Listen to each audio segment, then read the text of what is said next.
Good evening, dear viewer. Tonight, we embark on a journey that will test every assumption you hold about survival, comfort, and the simple act of existing. You're about to discover what happens when the unthinkable becomes your daily reality, when the warmth you take for granted becomes a luxury beyond imagination, and when every breath you take might be your last. If you enjoy calm history like this, you can also listen on Spotify or explore history audiobooks on Audible. Both are linked in the description for you. The year is 1847, and you are Margaret Whitmore, wife of a modest shopkeeper in the industrial town of Manchester. But this is no ordinary winter. This is the winter that will be remembered as the coldest in recorded history, when temperatures plummet so far below freezing that even seasoned meteorologists will struggle to believe their instruments. You awaken not to the gentle sound of church bells or the familiar clatter of horse-drawn carriages, but to something far more ominous. The silence is absolute, suffocating, broken only by the occasional crack of timber contracting in the merciless cold. Your first sensation is not the soft embrace of morning light filtering through curtains, but the sharp, knife-like air that seems to cut through every layer of fabric, every barrier between your skin and the frozen world beyond. The room around you is a testament to the brutal reality of 1847 domestic life. There is no central heating, no electric blankets, no thermostats to adjust with the simple turn of a dial. Instead, there is only the cold brick of the fireplace that died sometime during the night, leaving nothing but ash and the lingering memory of warmth. The walls themselves seem to radiate cold, as if the very stones have absorbed the winter's fury and now exhale it back into your living space. Your husband lies beside you, his breathing shallow and visible in small puffs of condensation that rise and dissipate in the frigid air. The woolen blankets that seemed adequate just weeks ago now feel pathetically thin, offering about as much protection as tissue paper against a hurricane. Every movement sends shockwaves of cold through the bedding, and you realize with growing horror that the water in the wash basin across the room has frozen solid. But this is only the beginning of your daily ordeal. Rising from bed requires a level of mental preparation that modern people simply cannot comprehend. Each movement must be calculated, deliberate, because exposing any part of your body to the air for more than a few seconds risks genuine frostbite. The floorboards beneath your feet are so cold they burn, sending sharp pains shooting up your legs with every step. The simple act of walking across the room becomes an exercise in endurance that would challenge even the most hardened Arctic explorer. Your clothing hangs on pegs near the window, stiff as boards from the overnight freeze. The fabric crackles when you touch it, ice crystals falling like snow from the folds of your dress. Putting on these frozen garments is like wrapping yourself in sheets of ice, each layer adding weight and rigidity rather than warmth and comfort. The buttons are so cold they stick to your fingers, and the laces of your boots have frozen into solid cords that resist every attempt to tie them properly. The kitchen presents its own unique horrors. The pump handle is coated in a layer of ice so thick you need to chip it away with a knife before you can even attempt to draw water. When you finally manage to work the mechanism, what emerges is not the clear, refreshing liquid you expected, but chunks of ice mixed with a thin stream of water so cold it makes your teeth ache just to look at it. The stove, your primary source of both heat and cooking capability, has become your lifeline and your tormentor. The coal scuttle sits nearly empty, each piece of fuel now more precious than gold. You carefully count out enough coal to start a small fire, knowing that this meagre supply must somehow last until your husband can make the treacherous journey to the coal merchant, assuming the roads are even passable. Starting the fire becomes a ritual fraught with anxiety and desperation. Your hands shake so violently from the cold that striking the match requires multiple attempts. The kindling, dampened by the ambient moisture that freezes almost instantly in this temperature, resists ignition with stubborn persistence. Each failed attempt feels like a small death, a step closer to the very real possibility that you might not survive another night in this frozen wasteland that was once your comfortable home. When the fire finally catches, the relief is so profound it brings tears to your eyes. But even this small victory comes with its own challenges. The heat radiates only a few feet from the stove, creating a tiny island of relative warmth in an ocean of bitter cold. Moving away from this precious heat source, even for a moment, means returning to the punishing embrace of winter's fury. Preparing breakfast becomes an epic undertaking that would exhaust a modern person before noon. The bread has frozen solid, requiring careful thawing near the fire to prevent it from crumbling into useless fragments. The milk, delivered yesterday in what now seems like a different lifetime, has expanded as it froze, cracking the ceramic pitcher and creating jagged ice formations that must be carefully melted without destroying the container entirely. Your husband stirs in the bedroom, his movements slow and laboured as he too confronts the reality of this merciless morning. You can hear him coughing, a harsh sound that echoes through the house and reminds you of the very real health dangers that lurk in every frozen breath. The human body simply was not designed to function in these conditions, and you can feel your own respiratory system struggling to process air so cold it seems to crystallize in your lungs. The windows have become abstract art installations of frost, with elaborate patterns spreading across the glass, like frozen ferns and flowers. But these beautiful formations come at a cost. They block out what little sunlight might have provided psychological comfort, if not actual warmth, leaving you trapped in a dim, grey world that feels more like a tomb than a home.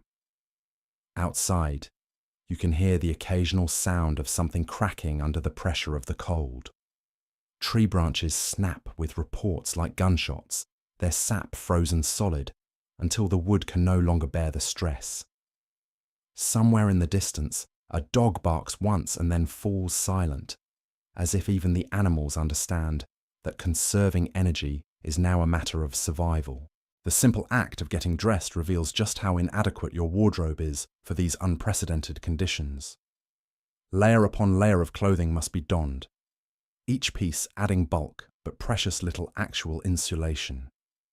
Your corset, normally a symbol of proper feminine presentation, now feels like a cage that restricts the movement you need to generate body heat through activity. The heavy woolen dress that seems so warm in normal winter weather now hangs like a damp shroud, its weight pulling at your shoulders and making every gesture an effort. Your hands, already numb from the brief exposure required for dressing, struggle with the intricate fastenings and buttons that Victorian clothing demands. Each tiny button becomes a monumental challenge when your fingers can barely feel their own movement. The delicate work of arranging your hair, normally a source of pride and feminine accomplishment, becomes a race against frostbite as you try to complete the task before your scalp freezes. The mirror reflects a stranger back at you. Your breath fogs the glass immediately, but in the brief moment before it clouds over, you see the face of someone you barely recognize. Your lips have taken on a bluish tinge that no amount of pinching can restore to their natural color. Your cheeks, rather than glowing with health, appear pale and drawn, as if the cold has literally drained the life from your features. Moving through your daily routine requires constant vigilance and planning. Every task must be approached with the understanding that failure could mean not just inconvenience, but genuine danger. The chamber pot has frozen solid, creating sanitation problems that would horrify modern sensibilities. The wash basin, normally filled with water for morning ablutions, now contains only a solid block of ice that will require careful melting before you can even attempt basic hygiene. Your husband finally emerges from the bedroom, his own appearance shocking in its transformation. The man who just yesterday seemed robust and capable now moves like someone decades older, his joints stiff from the cold and his breathing laboured from the effort of simply existing in these conditions. His beard has collected ice crystals from his breath, creating a bizarre frozen mask that would be comical under any other circumstances. The two of you exchange few words, partly because speaking requires energy you can't spare, but mostly because the cold makes conversation physically painful. Each word you speak sends a puff of warm air from your lungs, air that your body desperately needs to keep circulating to prevent your core temperature from dropping to dangerous levels. The breakfast preparation continues with agonizing slowness. Every ingredient must be carefully thawed, every utensil warmed before use to prevent it from burning your skin with its frozen metal surface. The simple act of cracking eggs becomes an adventure in itself, as the shells have become brittle as glass from the cold, shattering into dangerous fragments that must be carefully picked from the contents. As you work, you can't help but think about the coal supply, calculating and recalculating how long your meager reserves might last. The coal merchants' prices have tripled overnight as demand skyrockets and supply routes become impassable. Families throughout Manchester are making impossible choices between heating their homes and feeding their children, between staying warm today and having fuel for tomorrow. The sounds of the neighborhood filtering through the walls tell their own story of struggle and survival. You hear the crash of something heavy falling, followed by muffled cursing as someone else battles the same challenges that confront you. A child's crying echoes from the house next door, a thin, reedy sound that speaks of hunger and cold and the particular misery that comes when parents have no resources left to provide comfort. Your own stomach gnaws with hunger, but the cold has dulled your appetite to the point where eating feels more like a medical necessity than a pleasure. The act of chewing requires energy, and swallowing cold food sends shocks through your system that make you question whether nutrition is worth the discomfort. The day stretches ahead of you like an Arctic wasteland, filled with tasks that would be simple under normal circumstances, but now represent enormous challenges that will test every ounce of your strength, creativity, and determination to survive. The morning meal, when it finally arrives, tastes of nothing but survival.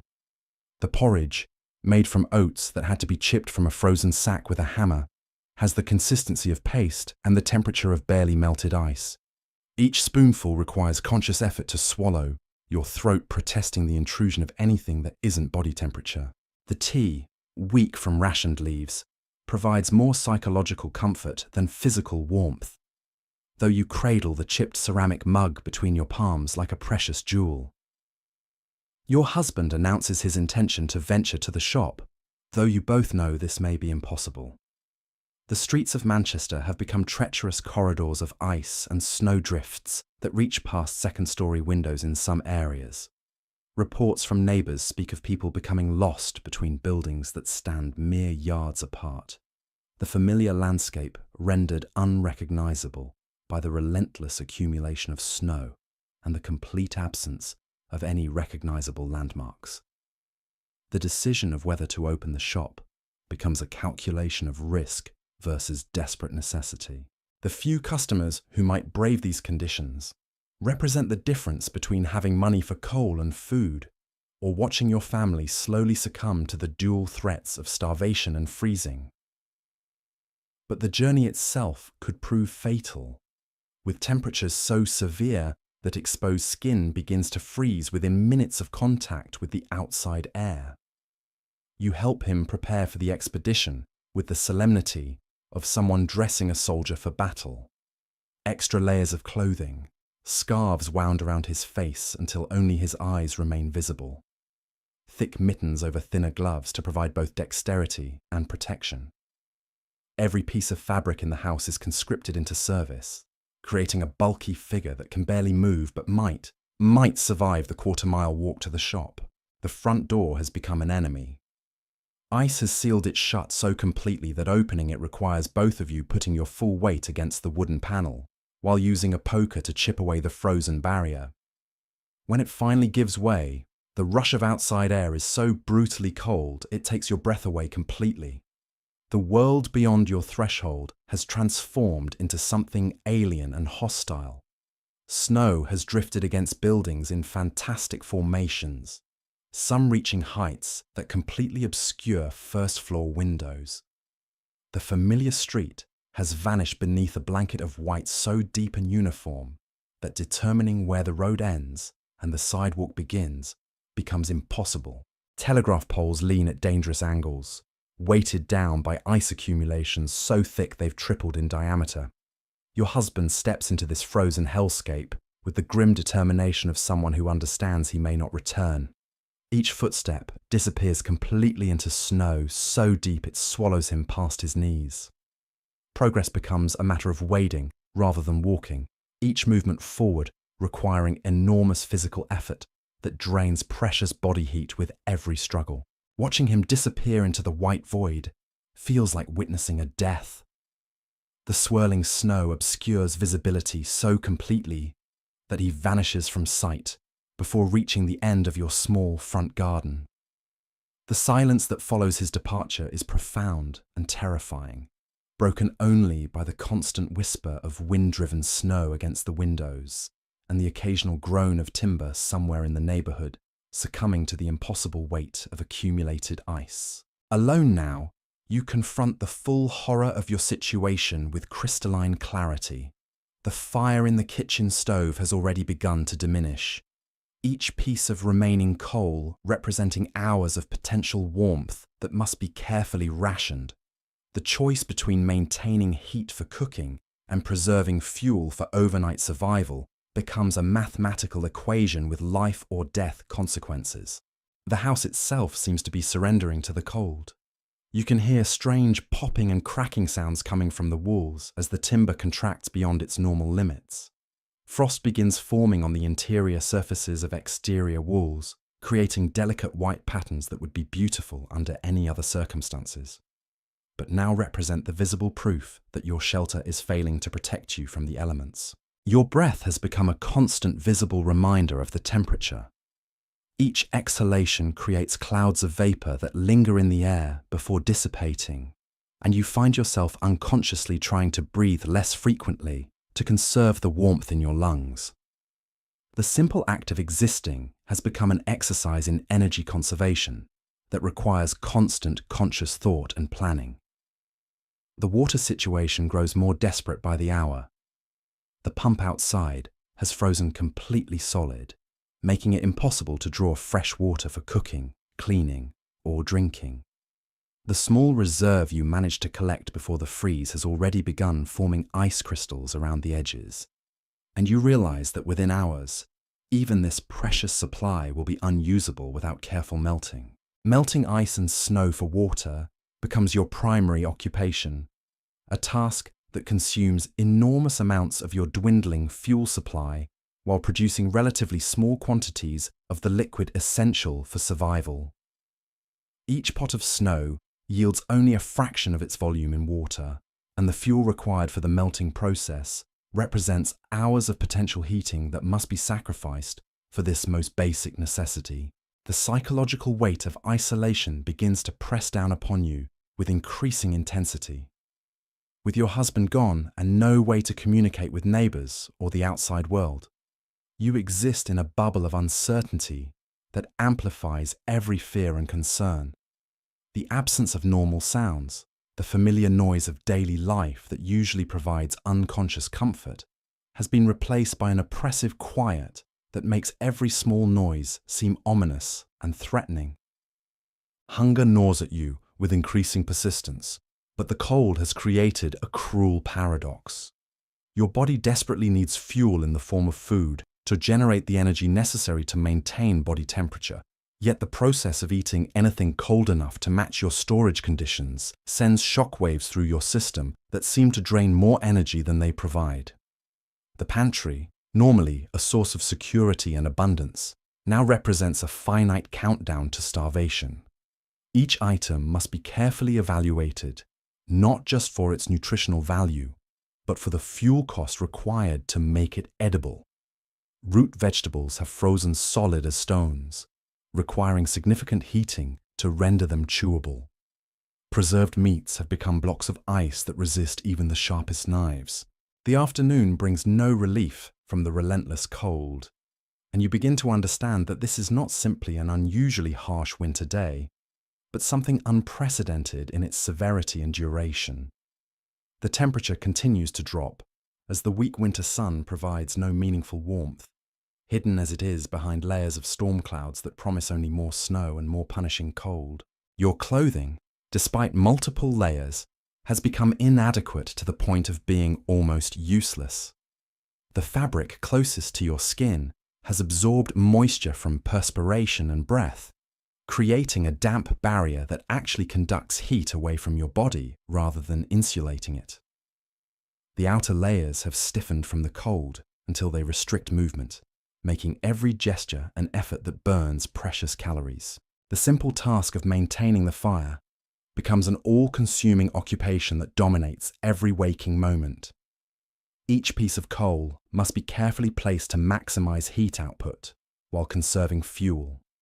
The ash must be managed to allow proper air circulation without losing heat through the flue.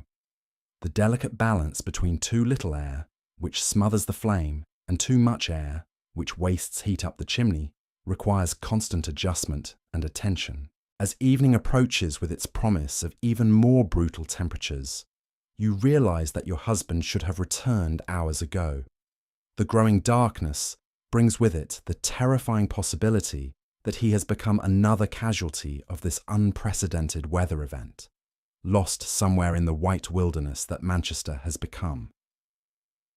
The night ahead looms like a death sentence, promising temperatures that will test the absolute limits of human survival in a building never designed to withstand such extreme conditions.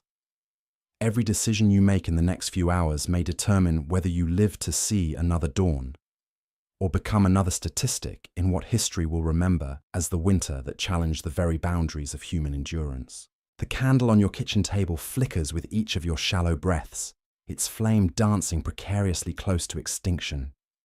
You've already burned through half your supply of candles, yet darkness still stretches endlessly ahead. The small circle of light it provides seems pathetically inadequate against the vast shadows that have swallowed your home. Shadows that feel colder and more oppressive than mere absence of light should ever be. Your fingers have lost most of their sensation, making the simple task of trimming the candle wick an exercise in blind faith. The metal scissors feel welded to your flesh by the cold, and you must concentrate intensely to maintain your grip. When you finally manage to cut away the excess wick, the brief flare of renewed light reveals frost patterns creeping across the ceiling above your head, delicate crystalline formations that mark the steady advance of winter into every corner of your refuge. The silence outside has become something alive and malevolent. No carriages clatter past on the frozen cobblestones. No voices call out in the streets.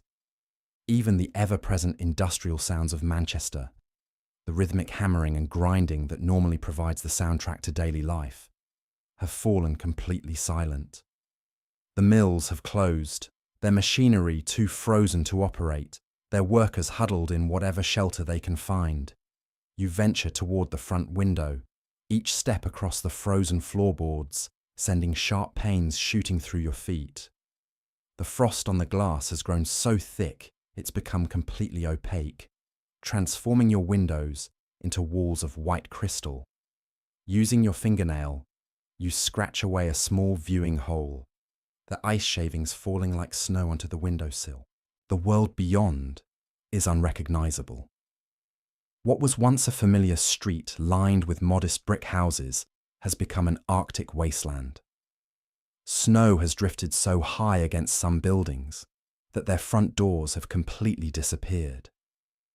Telegraph wires hang in graceful swoops, weighted down by ice accumulations so massive they've transformed thin cables into thick white ropes that sway ominously in the wind.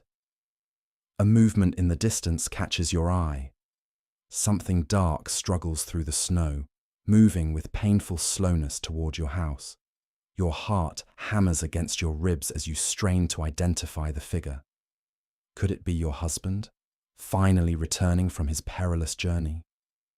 Or perhaps a neighbor, equally desperate and seeking shelter or assistance? As the figure draws closer, you recognize the familiar gait and bundled form of your husband, though he moves like a man decades older than his actual years. Each step forward seems to require enormous effort, and several times he stops completely, leaning against invisible supports in the swirling snow. The sight of his struggle fills you with both relief and terror. Relief that he still lives. Terror at the condition he appears to be in. You begin the arduous process of preparing to open the front door, knowing that each second of exposure will cost precious heat from your already inadequately warmed home.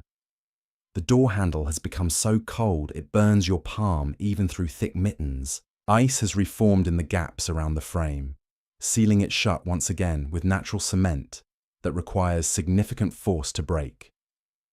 When the door finally opens, the blast of outside air hits you like a physical blow. The temperature difference is so extreme, it makes your lungs seize, and for a moment you cannot draw breath at all.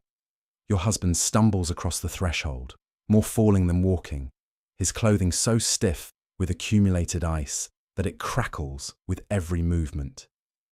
His face, what little you can see of it beneath layers of frozen scarves, has taken on a waxy pallor that speaks of severe cold exposure. Icicles hang from his eyebrows and the edges of his mouth, and when he tries to speak, only croaking sounds emerge from his throat. His hands, even protected by multiple layers of mittens and gloves, have lost all dexterity, and he cannot manage the simple task of removing his outer garments. You help him strip away layer after layer of frozen clothing, each piece falling to the floor with the brittle sound of breaking glass. Underneath, his regular clothes are soaked with perspiration that has frozen into a thin sheet of ice against his skin. The sight horrifies you. How long can the human body endure such conditions before permanent damage occurs? Together, you stumble toward the kitchen stove, the only source of heat in your frozen world. He collapses into the single chair positioned near the fire, his entire body shaking with violent tremors that seem to originate from his very bones. You pile every available blanket onto his shoulders, but the shaking continues with mechanical persistence, as if his body has forgotten how to regulate its own temperature. His report of the outside world comes in broken fragments between chattering teeth. The shop never opened. The streets are impassable.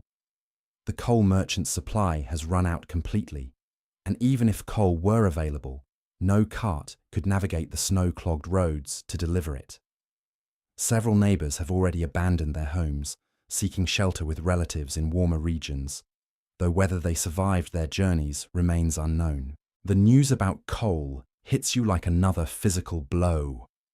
Without fuel for the fire, your survival time can now be measured in hours rather than days. The few pieces remaining in your scuttle might last through the night if carefully rationed, but tomorrow will bring the same brutal cold with no means of combating it. Your husband's breathing gradually returns to something approaching normal, though each exhalation still creates visible clouds in the frigid air of your kitchen. The fire seems pathetically small against the enormous cold that presses in from every direction, and you realize that even huddled directly next to the stove, you're both still slowly losing the battle against the temperature. Food becomes an urgent necessity as both your bodies demand fuel to generate internal heat. The remaining supplies require careful preparation in conditions that make cooking an epic undertaking. Potatoes, frozen solid as rocks, must be slowly thawed near the fire before they can even be peeled. The process consumes precious fuel while producing minimal nutritional return, but without sustenance, your bodies will simply shut down. The evening meal consists of thin soup made from scraps and melted snow, seasoned with desperation and eaten with the grim efficiency of people who understand they're consuming fuel rather than enjoying food. Each spoonful represents a small victory against the cold, though the warmth it provides seems to dissipate almost immediately upon swallowing. As true darkness settles over Manchester, the temperature drops even further. You can actually hear the cold working on your house, the constant creaking and popping of wood contracting beyond its normal limits. Somewhere in the walls, something gives way with a sharp crack that echoes through the rooms like a gunshot. The decision about sleeping arrangements becomes a matter of survival strategy. Your bedroom, located away from the kitchen stove, has become uninhabitable. The very air in that room seems solid with cold, and breathing it feels like inhaling shards of ice. Instead, you drag your mattress into the kitchen, positioning it as close to the stove as safety permits. Even with every blanket in the house piled upon you, the cold penetrates through multiple layers of wool and cotton as if they were tissue paper. You and your husband lie pressed together, sharing body heat in a desperate attempt to maintain core temperatures that seem to be dropping despite every effort. Sleep becomes impossible. The cold is too intense, too demanding of constant attention and response. Instead, you lie in a state of exhausted vigilance, listening to the sounds of winter destroying your neighborhood, the crack of tree branches snapping under impossible loads of ice, the groan of building timbers surrendering to forces they were never designed to withstand, the occasional distant sound of something heavy collapsing under the weight of accumulated snow. Your husband's condition continues to worry you as the night progresses. His breathing remains labored, and periodically he's seized by coughing fits that seem to originate deep in his chest. You recognize these as potential signs of pneumonia, a condition that claims many lives during normal winters and would certainly prove fatal under these extreme circumstances. The fire in the stove burns lower and lower despite your careful tending. Each piece of remaining coal must be rationed with mathematical precision, balanced against the need for immediate warmth and the desperate hope that somehow morning might bring relief or rescue. But deep in your heart, you understand that morning will only bring more of the same relentless cold. Your water supply has dwindled to almost nothing. The small pot of melted snow that represented hours of fuel consumption has already been depleted for drinking and the preparation of your meager soup. Tomorrow will require another agonizing choice between using coal to melt more snow for water or preserving fuel to maintain minimal heating. The psychological toll begins to manifest in ways you hadn't anticipated. Simple decisions become overwhelming challenges that require enormous mental effort. The constant stress of calculating fuel consumption, rationing food, and managing heat distribution has exhausted your mental resources as thoroughly as the physical demands have drained your strength. Hallucinations begin to flicker at the edges of your perception. Shadows seem to move independently of their sources. You hear voices calling from rooms you know are empty. Whether these are products of exhaustion, malnutrition, or the early stages of hypothermia, you cannot determine, but their presence adds another layer of horror to your already desperate situation. The night stretches endlessly ahead, each minute feeling like an hour as you struggle to maintain consciousness and body heat. Outside, the wind has picked up again, driving new snow against your windows, with a sound like sand being thrown against glass. Each gust finds new gaps in your home's defenses, sending tiny streams of frigid air through cracks and crevices you never knew existed. Your husband's condition becomes increasingly alarming as the hours pass. His shivering has evolved from violent tremors to weak, intermittent spasms that suggest his body's heating mechanisms are beginning to fail. His skin has taken on a greyish pallor that speaks of circulation problems, and his responses to your attempts at conversation have become increasingly delayed and confused. The reality of your situation crystallizes with terrible clarity. You are trapped in a death trap of ice and cold, with no means of escape and rapidly dwindling resources for survival.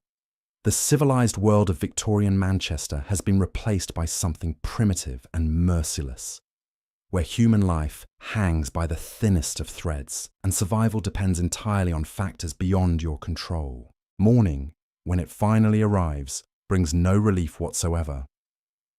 The weak winter sun, filtered through layers of storm clouds and falling snow, provides no meaningful warmth or even psychological comfort.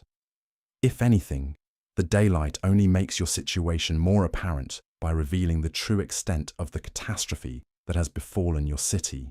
The coal scuttle now holds perhaps enough fuel for 2 more hours of minimal heating. After that, you will be entirely dependent on whatever combustible materials you can find in your own home. Furniture, books, clothing, anything that will burn becomes potential fuel in the desperate mathematics of survival. Your husband can no longer rise from the makeshift bed near the stove. His condition has deteriorated overnight to the point where simple movement requires assistance, and his breathing has become shallow and irregular. The signs of severe hypothermia are unmistakable, and you realize with growing horror that without immediate medical intervention, he may not survive another night. But medical intervention is impossible. No doctor could navigate the frozen streets to reach your home. And even if one could, what treatment options exist for severe cold exposure when the cold itself cannot be escaped? The morning brings with it the stark realization that you are entirely on your own, facing challenges that would test the limits of human endurance under the best of circumstances. With resources that grow more inadequate with each passing hour, the sound of your own heartbeat becomes unnaturally loud in the oppressive silence, each pulse echoing in your ears like a drum marking time toward an inevitable conclusion. You force yourself upright, though every muscle in your body protests the movement with sharp pains that shoot through your limbs like electric shocks. The simple act of sitting requires more energy than you feel capable of producing. Yet remaining motionless means surrendering to the cold that seems determined to claim both you and your husband. The kitchen window reveals a world that has moved beyond winter into something altogether more sinister. Fresh snow continues to fall, adding to drifts that have now completely buried the lower floors of buildings across the street. What were once familiar landmarks have disappeared entirely beneath undulating white expanses that stretch unbroken toward the horizon. The geometry of your neighborhood has been erased, replaced by smooth curves and alien formations that bear no resemblance to the Manchester you knew just days ago. Your husband's labored breathing creates the only sound in your frozen sanctuary, each exhale producing smaller and smaller puffs of vapor that dissipate quickly in air so cold it seems to absorb warmth rather than simply lacking it.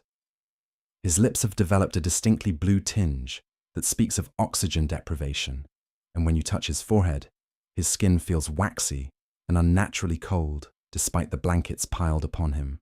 The remaining coal in your scuttle has dwindled to perhaps a dozen pieces, each one now more precious than diamonds. You select a single lump with the careful deliberation of someone making a life or death decision, because that is precisely what this has become. The mathematics are simple and terrifying. Each piece of coal represents approximately 30 minutes of heat, and you have perhaps 6 hours of fuel remaining before your fire dies completely. Adding the coal to your struggling fire produces a brief flare of warmth that feels almost violent in its intensity. For a few precious moments, the temperature near the stove rises enough that you can actually feel your fingers again, sensation returning in painful tingles that remind you how close to frostbite you have already come. But the warmth radiates only inches from the source, and beyond that small circle of relative comfort, the cold presses in with renewed fury. The water situation has become critical beyond any reasonable solution. Your last pot of melted snow has frozen solid overnight, despite being positioned near the fire, creating a block of ice that will require precious fuel to render useful again. The pump outside remains completely inaccessible, buried beneath snow and ice to a depth that makes excavation impossible, even if you possess the strength and tools for such an undertaking. Hunger gnaws at your stomach with increasing persistence. But your food supplies present challenges that seem designed by some cruel fate to mock your desperation. The remaining bread has achieved a hardness that defies cutting, requiring careful warming near the fire to become even marginally edible. The process consumes fuel you cannot spare while producing sustenance that provides minimal energy return for the investment required. Your husband stirs restlessly on the makeshift bed, muttering words that make no sense in any language you recognize. His eyes, when they occasionally flutter open, seem to focus on things that exist only in his increasingly confused mind. You recognize these as symptoms of severe hypothermia affecting his cognitive function, and the knowledge fills you with a despair so profound It threatens to overwhelm your determination to continue fighting. The house itself has become an active participant in your struggle for survival. You can hear new sounds throughout the structure, the constant adjustment and protest of materials being pushed beyond their design limits. Pipes have burst somewhere in the walls, creating mysterious dripping sounds that speak of water damage you cannot address and structural problems that will outlast this crisis, assuming anyone survives to deal with them. Ice has begun forming on the interior surfaces of your kitchen walls, delicate crystalline patterns that would be beautiful under any other circumstances, but now represent visible proof that your shelter is failing in its most basic function. The cold is no longer something outside trying to get in, but has become an occupying force that has established permanent residence throughout your home. Your clothing has become a burden rather than protection. Multiple layers of fabric, dampened by perspiration and breath, have created a clammy barrier that seems to conduct heat away from your body rather than preserving it. Yet removing any layers means exposing skin to air so cold it burns on contact, creating an impossible choice between different forms of discomfort that both lead toward the same fatal conclusion. The psychological effects of prolonged cold exposure begin manifesting in ways that frighten you almost as much as the physical symptoms. Simple thoughts require enormous effort to complete, and you find yourself staring blankly at familiar objects for long periods without being able to remember what you intended to do with them. The spoon in your hand might have been there for minutes or hours, you cannot tell which, and the distinction seems less important than it should. Time itself has become elastic and unreliable. Minutes stretch into what feel like hours, while entire periods disappear from your memory without explanation. The weak daylight filtering through your frost-covered windows provides no reliable indication of the actual time, and your clock stopped working sometime during the night when its mechanism froze solid. Your husband's condition continues to deteriorate with frightening speed. His responses to your voice have become increasingly delayed and inappropriate, and several times he has called you by names of people you have never heard him mention before. His body temperature, despite every blanket and covering you can pile upon him, feels cold to your touch, even through multiple layers of fabric. The fire in your stove burns lower with each passing minute, each flame representing seconds of life ticking away toward an inevitable conclusion. You find yourself staring into the glowing coals with an intensity that borders on obsession, as if your concentrated attention might somehow slow their consumption or extract additional heat through sheer force of will. Outside, something large crashes to the ground with a sound that reverberates through the frozen air like thunder.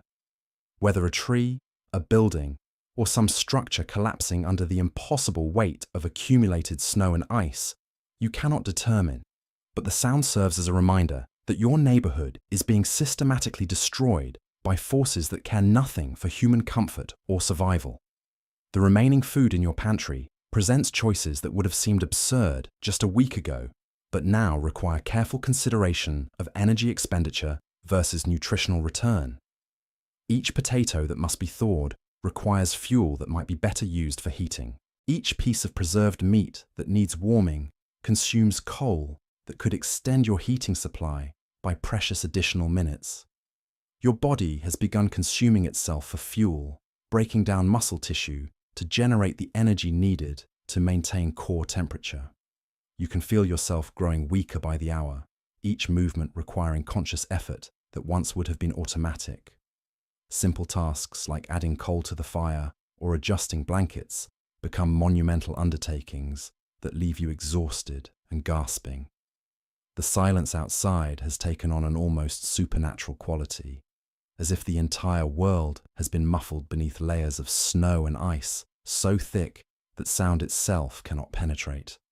No church bells mark the hours, no voices call from neighbouring houses.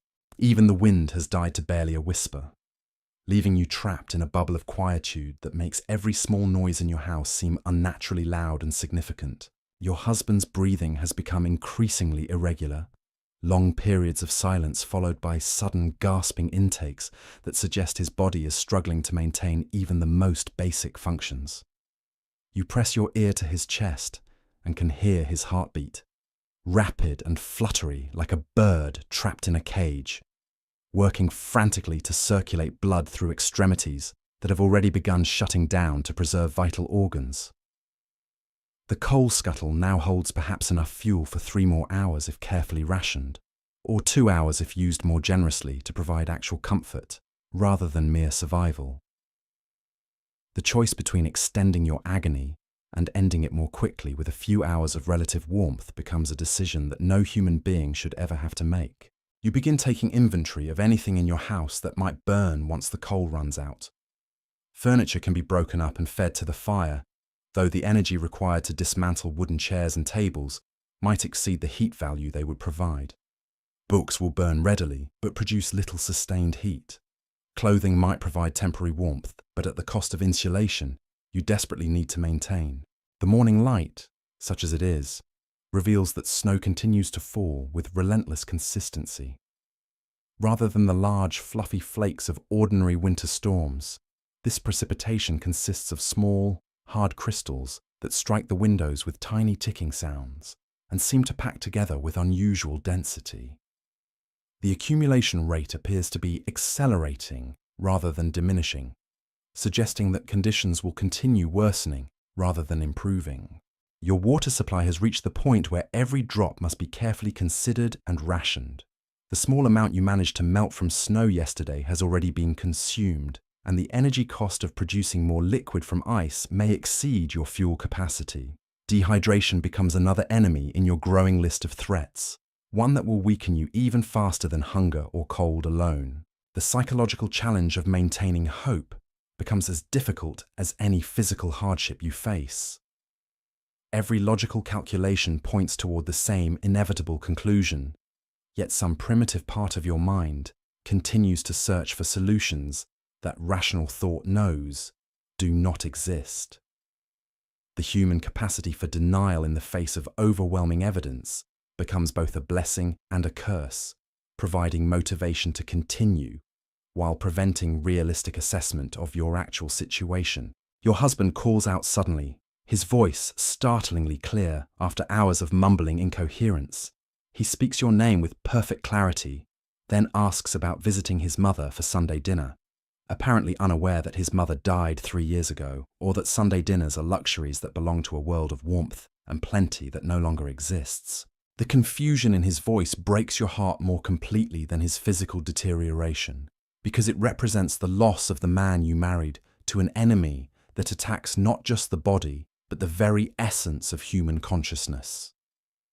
You respond as if his question makes perfect sense, agreeing that yes, you should visit his mother soon, because maintaining his emotional comfort seems more important than correcting his understanding of reality. The fire burns lower with each passing moment, and you realize that your next decision about fuel consumption may be your last opportunity to make such a choice. The remaining coal can either provide a few more hours of minimal heating that merely delays the inevitable, or it can create a brief period of actual warmth that might restore some measure of human dignity to your final hours together.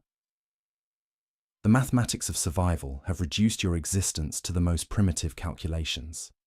Calories consumed versus energy expended, fuel burned versus heat produced, time remaining versus resources available.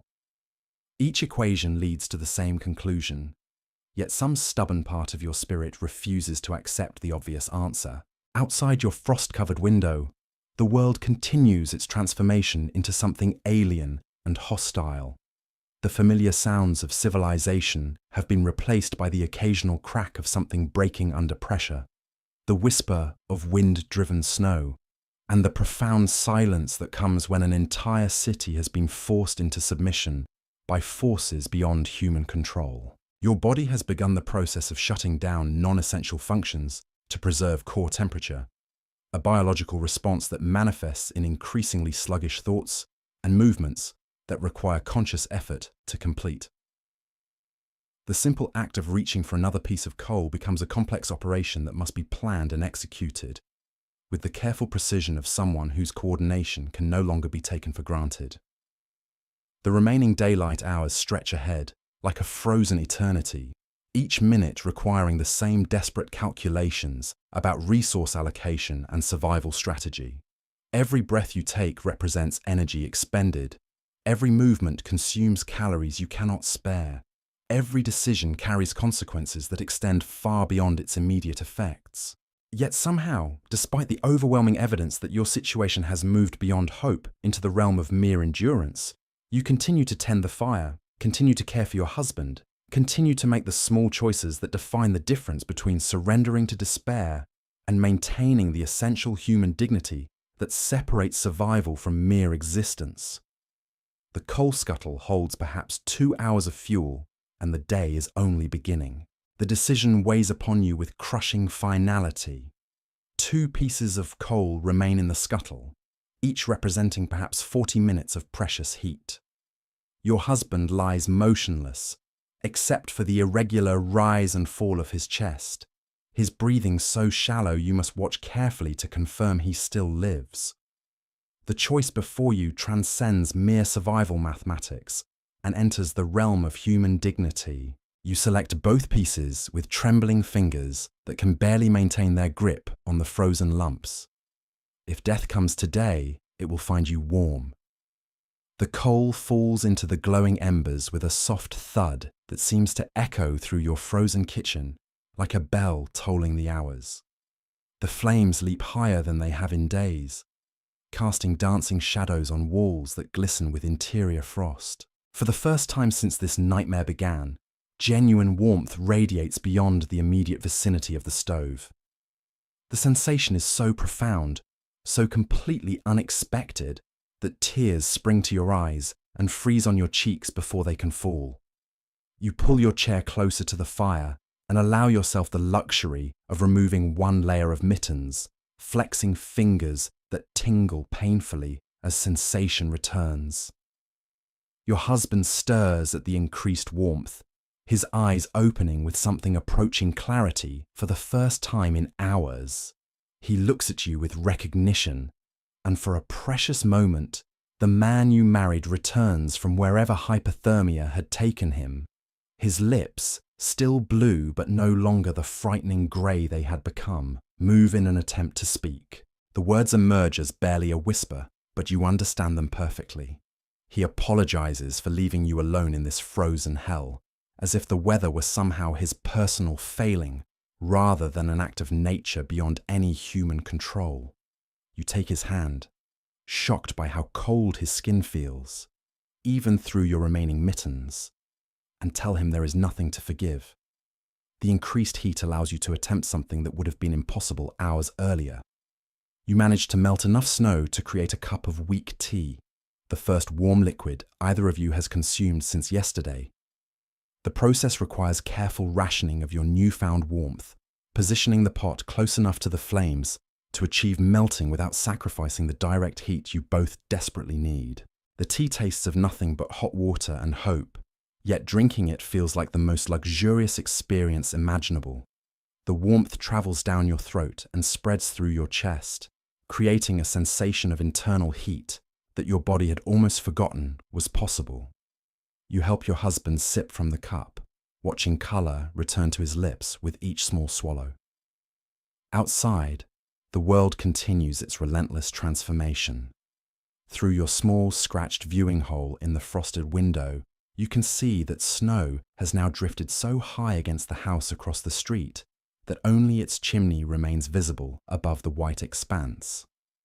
Telegraph poles have disappeared entirely, leaving no indication that a street ever existed in this alien landscape. The warmth from your generous fire creates a temporary island of humanity in the frozen wasteland your home has become. For these precious hours, you can think clearly, move without agony, and remember what it feels like to be human, rather than merely a collection of biological functions struggling against inevitable shutdown. The psychological relief is almost as profound as the physical comfort. Your husband manages to sit upright with assistance, the first time he has achieved this position since returning from his harrowing journey to the shop. His movements remain slow and deliberate, but the confused muttering has ceased, and his responses to your voice carry the coherence that had been absent throughout the long, terrible night. The improved conditions allow you to take proper inventory of your remaining resources. The food situation is dire, but not immediately fatal. A few potatoes, some hardened bread, and perhaps 2 days' worth of preserved meat, if carefully rationed. Without fuel to cook properly, these supplies become academic rather than practical, but their presence provides psychological comfort that extends beyond their nutritional value. Your water reserves consist entirely of snow that must be melted, a process that will become impossible once your fire dies. You position every available container near the stove to capture maximum melting capacity while the heat lasts, creating a small reservoir of liquid that might sustain you for perhaps another day if used sparingly. The house around you tells its own story of surrender to the impossible cold. Wallpaper has begun peeling where moisture froze and expanded behind the paste. Floorboards have contracted so severely that gaps have opened between them, creating tiny channels for cold air to infiltrate even your warmest room. The very structure of your home is being systematically destroyed by temperatures it was never designed to withstand.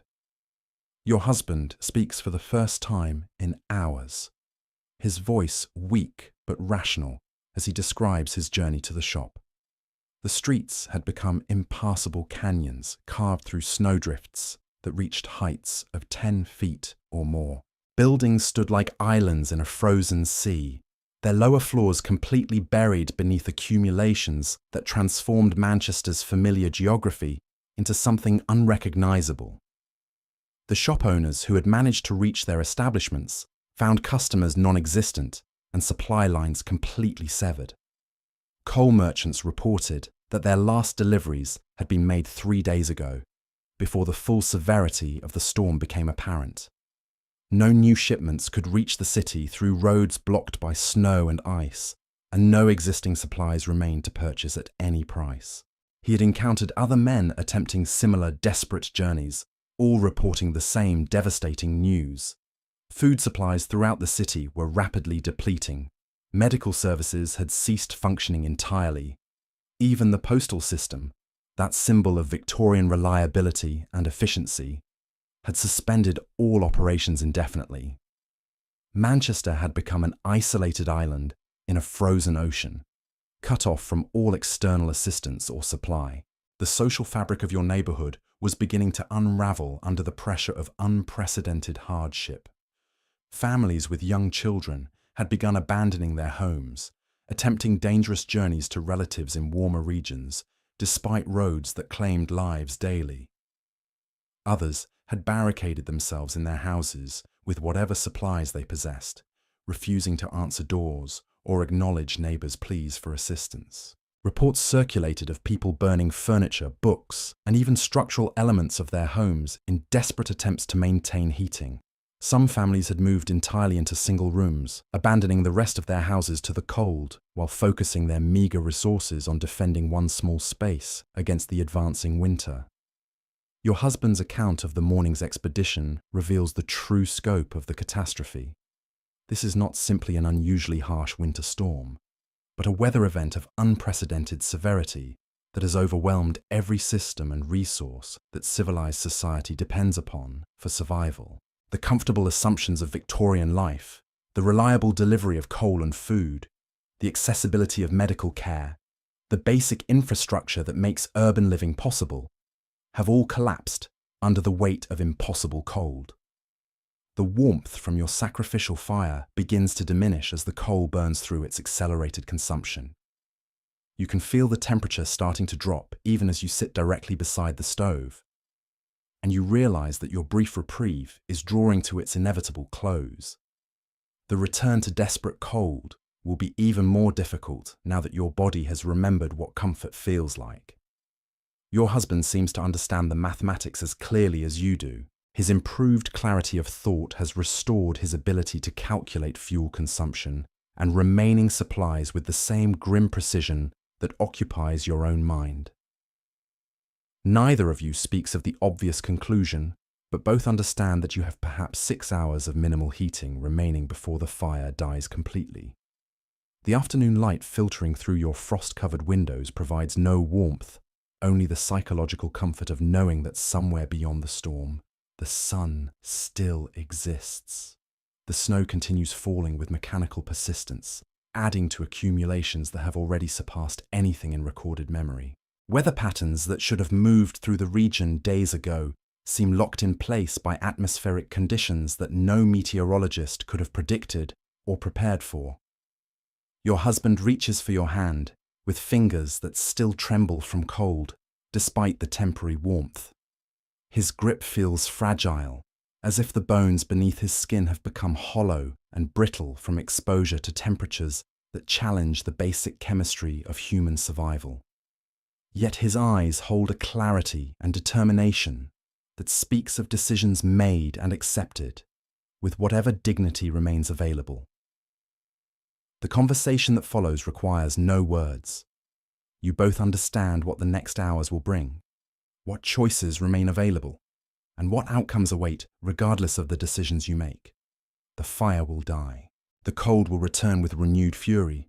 Your bodies, already pushed beyond their design limits, will face challenges that exceed any reasonable expectation of survival. Yet in this moment of temporary warmth and restored human connection, something essential reasserts itself against the mechanical brutality of winter's assault. Love persists despite impossible circumstances. Dignity survives, even when hope has been systematically destroyed. The fundamental human capacity to care for one another transcends the mere biological imperative for individual survival. You spend these precious warm hours not in desperate preparation for the ordeal ahead, but in quiet companionship that acknowledges both the gravity of your situation and the profound meaning found in sharing whatever time remains. The fire burns lower with each passing minute, but its light illuminates something more valuable than mere physical warmth. Your husband tells you about the morning sky he glimpsed during his journey, how even through the storm clouds and falling snow, he could sense the presence of something vast and beautiful beyond the immediate horror of your circumstances. The cold that threatens to destroy you both is part of something larger, more complex than simple malevolence. It is indifferent rather than cruel, following natural laws that care nothing for human comfort, but operate according to principles that have shaped the world for countless ages. The philosophical acceptance in his voice surprises you with its calm certainty.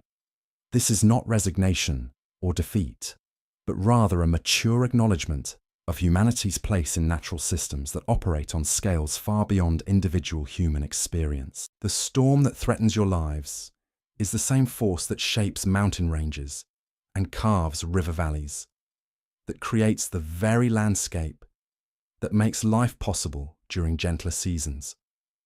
This perspective provides an unexpected form of comfort as you watch your fire burn lower. You are participants in something ancient and fundamental, not merely victims of random misfortune. The cold that challenges your survival has been testing life on Earth for millions of years, creating the selective pressures that forged every adaptation that allows any creature to exist in winter climates. Your struggle becomes part of a larger story that extends far beyond your individual experience, connecting you to countless other humans who have faced similar challenges throughout history. Every winter that has ever tested human endurance, every fire that has ever meant the difference between life and death, every couple that has ever faced impossible circumstances together contributes to the tradition of which you now form a part. The fire burns lower still, but your sense of isolation diminishes rather than increases. You are not alone in this frozen house, but connected through shared experience to every human being who has ever fought against overwhelming odds for one more day, one more hour, one more moment of conscious existence in a universe that provides no guarantees about survival or comfort. Your husband's breathing has stabilized in the warmth. though it remains labored and shallow. His color has improved enough that you no longer fear immediate collapse, though you both understand that this reprieve is temporary and will end when the fire dies. The time you have purchased with your last coal burns away minute by minute, each moment both precious and finite. The house settles around you with sounds that speak of structural surrender to forces beyond its capacity to resist. Yet it continues to provide shelter, continues to offer some barrier between your fragile human bodies and the full fury of the storm outside. Even in its failure, even as its systems collapse and its defenses prove inadequate, your home maintains its essential function of creating a space where human life can persist for just a little longer. The snow outside continues its relentless accumulation, each flake adding infinitesimal weight to drifts that have already transformed your neighborhood beyond recognition. Yet each flake is also part of the water cycle that makes all life possible, part of the atmospheric system that distributes heat and moisture across the planet in patterns that generally support rather than threaten human existence. Your fire burns lower, but something else burns brighter in the warmth it has provided.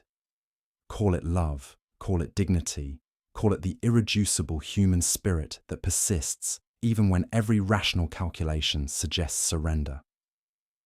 Whatever name you give it, this flame requires no fuel and produces a warmth that no winter can entirely extinguish. The remaining coals glow with diminishing intensity, their red heat fading toward the grey ash that will mark the end of your last defense against the cold. Yet in these final warm moments, you discover resources you had not known you possessed, reserves of strength and grace that emerge only when everything else has been stripped away.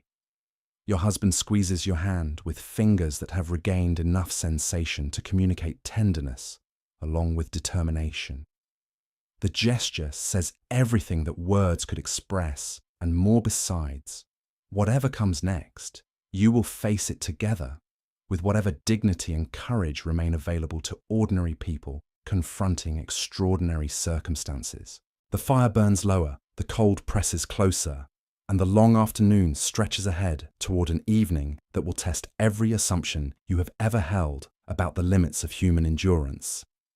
Yet something essential has been preserved in these warm hours, something that no amount of cold can touch or destroy. The last flames flicker and dance above coals that glow like tiny suns in your frozen kitchen. Each spark a reminder that even in the face of overwhelming darkness, light continues to exist for those who have learned to see it.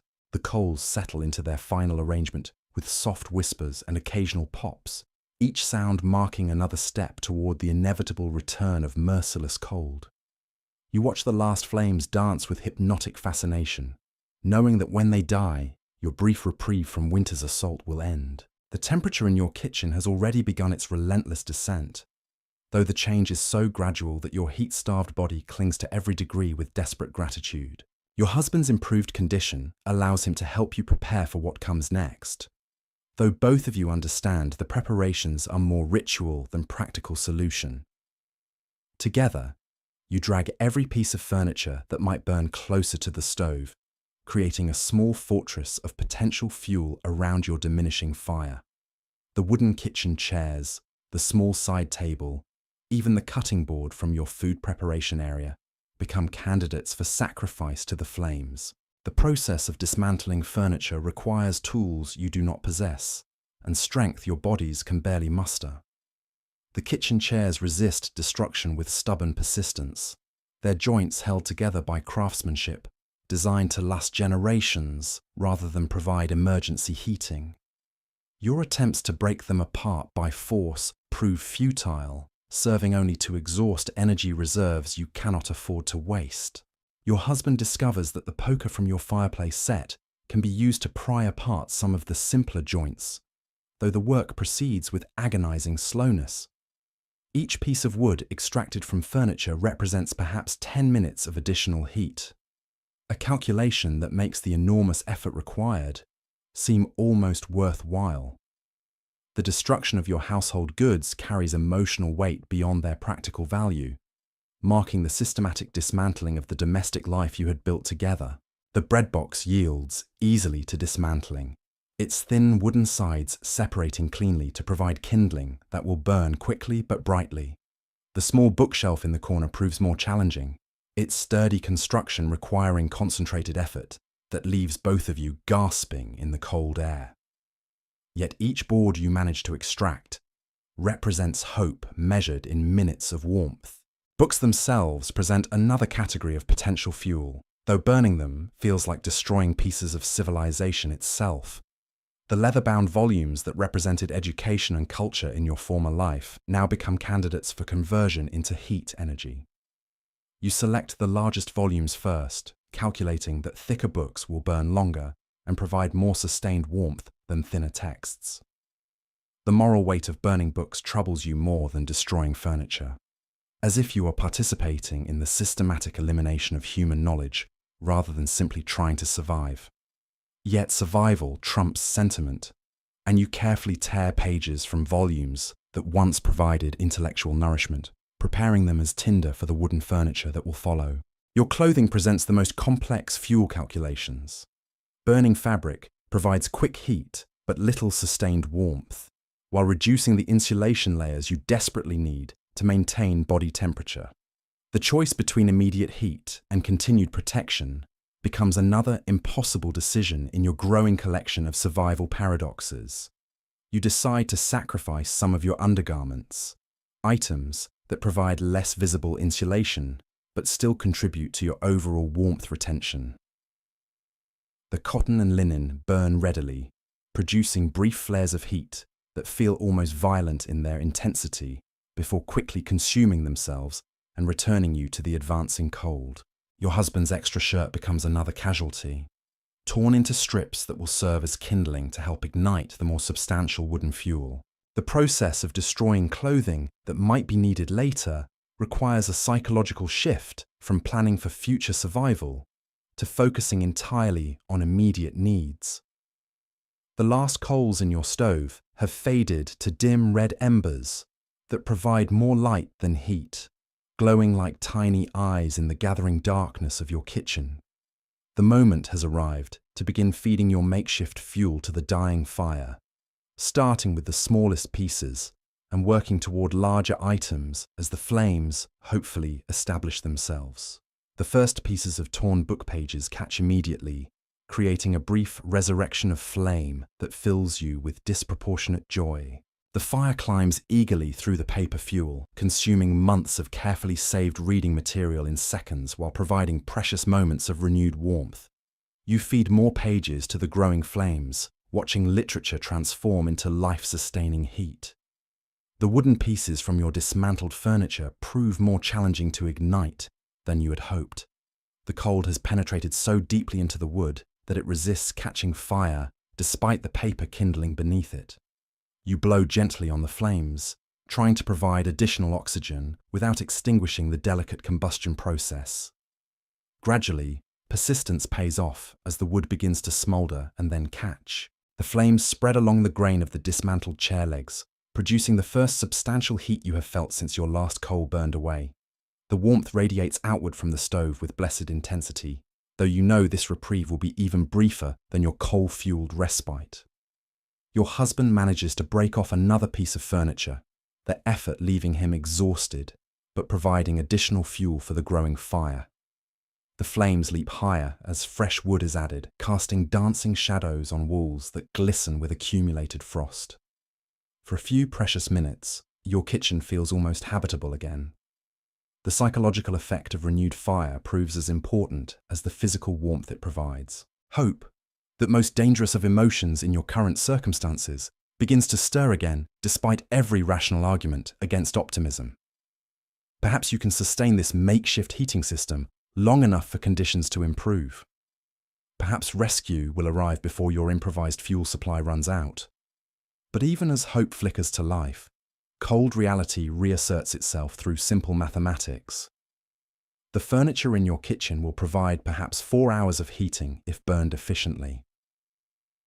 After that, you would need to venture into other rooms to harvest additional combustible materials, a prospect that becomes less feasible as your strength diminishes and the cold intensifies. The fire burns through your furniture fuel with alarming speed, consuming in minutes what took hours to prepare. Each piece of wood represents not just potential heat, but also the destruction of possessions that defined your domestic life. Your home is literally consuming itself in a desperate attempt to preserve the lives it was built to shelter. Your husband points out that the wooden interior doors throughout the house could provide substantial fuel, though removing them would eliminate what little barrier exists between heated and unheated spaces. The decision requires weighing immediate heat needs against the longer-term benefits of maintaining some temperature differential within your home. The front door itself represents perhaps 2 hours of fuel, but burning it would eliminate your primary barrier against the outside world while providing no means of escape should rescue somehow arrive. The calculation becomes increasingly complex as each potential fuel source carries consequences that extend beyond simple heat production. Your water supply, carefully accumulated during your brief warm period, has already begun forming ice crystals around the edges despite being positioned near the fire.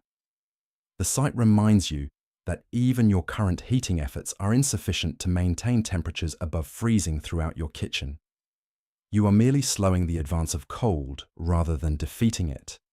The afternoon light continues its weak passage across frost-covered windows, providing no warmth but marking the relentless progression of time toward an evening that will bring even more brutal temperatures. Weather patterns show no sign of improvement, with snow continuing to fall and wind beginning to pick up again as another front approaches your already devastated region. Your husband's breathing has remained stable in the renewed warmth, though you can see the effort each breath requires. His color has improved enough that immediate collapse seems less likely, but the underlying damage from prolonged cold exposure continues to affect his cardiovascular and respiratory systems in ways that will persist long after this crisis ends. The fire burns lower as your furniture fuel is consumed with mechanical efficiency. Each piece of wood transforms into heat and ash with the same indifferent thoroughness, providing temporary warmth before joining the growing pile of grey powder that represents your dismantled domestic life. You feed the flames with increasing frequency, trying to maintain heat output as the available fuel dwindles. Your clothing has become a complex system of layers that trap what little body heat you can generate while providing access to remove items for burning as needed. The outermost garments have stiffened from accumulated moisture and cold, creating a shell that restricts movement while providing minimal insulation value. The decision to burn additional clothing becomes increasingly urgent as the wooden fuel supply approaches exhaustion. Each garment represents both immediate heating potential and long-term insulation loss, creating calculations that have no clear answers. You select items based on their burning characteristics rather than their practical value, choosing cotton over wool for its faster ignition. Your husband removes his outer vest, adding it to the pile of potential fuel with the resigned determination of someone who understands that all possessions have become negotiable in the mathematics of survival. The vest burns quickly, providing a brief flare of intense heat before consuming itself completely. The process of systematic destruction continues with methodical persistence, each item sacrificed to the flames, bringing you closer to the moment when nothing remains to burn. Books, furniture, clothing, and household goods all transform into temporary heat and permanent ash, marking the steady elimination of everything that once defined your material existence. Your kitchen, once the heart of domestic life where meals were prepared and family conversations took place, has become a triage center where every object is evaluated solely for its potential to extend life by a few more minutes. The transformation feels complete and irreversible, as if the cold has rewritten the fundamental purpose of human habitation. The fire burns with increasing hunger as you feed it whatever materials you can prepare for consumption. Yet each feeding cycle provides diminishing returns. the heat output declining as your fuel quality decreases, and your ability to prepare proper kindling deteriorates with exhaustion and cold. Your husband works methodically to break apart the remaining furniture, his movements slow but determined as he prepares the next batch of fuel for the insatiable flames. The work generates some body heat through physical activity, though the energy expenditure may exceed the warming benefits of movement in air this cold. The afternoon progresses with mechanical regularity, each hour marked by the systematic consumption of another piece of your former life. The fire demands constant attention and feeding, becoming a demanding master that controls every aspect of your existence, while providing barely adequate compensation in the form of temporary warmth. Your water reserves have stabilized at a level that might sustain you for another day if carefully rationed, though the containers must be kept close to the fire to prevent refreezing. The liquid represents life itself, more precious than any possession you have burned, and more essential than any comfort you have sacrificed. The food situation remains dire but manageable for perhaps 2 more days, if you can maintain enough heat to make consumption possible. The preserved meat requires warming to become digestible, while the remaining vegetables need thawing to become accessible. Every meal becomes an exercise in fuel management that competes directly with heating needs. Your husband's condition continues to stabilize in the renewed warmth, though you both understand that improvement depends entirely on maintaining heat output that consumes resources faster than they can be replaced. The mathematical certainty of fuel exhaustion hangs over every moment of comfort like a sword suspended by the thinnest thread.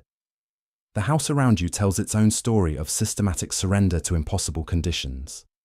Pipes have burst throughout the structure, creating water damage that will require extensive repairs, assuming anyone survives to undertake them. Wallpaper peels where expanding ice has destroyed the adhesive, while floorboards separate as the wood contracts beyond its normal limits. Your home is being destroyed from within by the same forces that threaten your lives, transformed from shelter into another casualty of weather conditions that exceed every reasonable expectation of what buildings and bodies can endure. The process feels like watching civilization itself slowly dissolve under the pressure of natural forces that recognize no human authority or achievement. The fire burns lower despite your constant attention, each flame representing seconds of life ticking away toward an inevitable conclusion. Yet something persists, beyond the mere biological imperative for survival, some essential human quality that refuses to be reduced to simple thermodynamics and resource management. Your husband reaches for your hand again, his grip stronger now but still trembling with the ongoing effects of severe cold exposure. His eyes hold a clarity that speaks of decisions made and accepted, of love that transcends circumstances, and dignity that survives even when hope has been systematically eliminated by mathematical certainty. The conversation that passes between you requires no words, communicating through touch and shared understanding what language could never adequately express. You have found something in these impossible circumstances that many people never discover in lifetimes of comfort and security, a connection that strips away everything non-essential and reveals what actually matters when everything else has been taken away. The fire burns lower, the cold presses closer, and evening approaches with its promise of temperatures that will test every assumption about the limits of human endurance. Yet in this moment, surrounded by the ash of your former life, and facing circumstances that offer no reasonable hope of survival, you discover reserves of strength and grace that emerge only when everything else has been stripped away.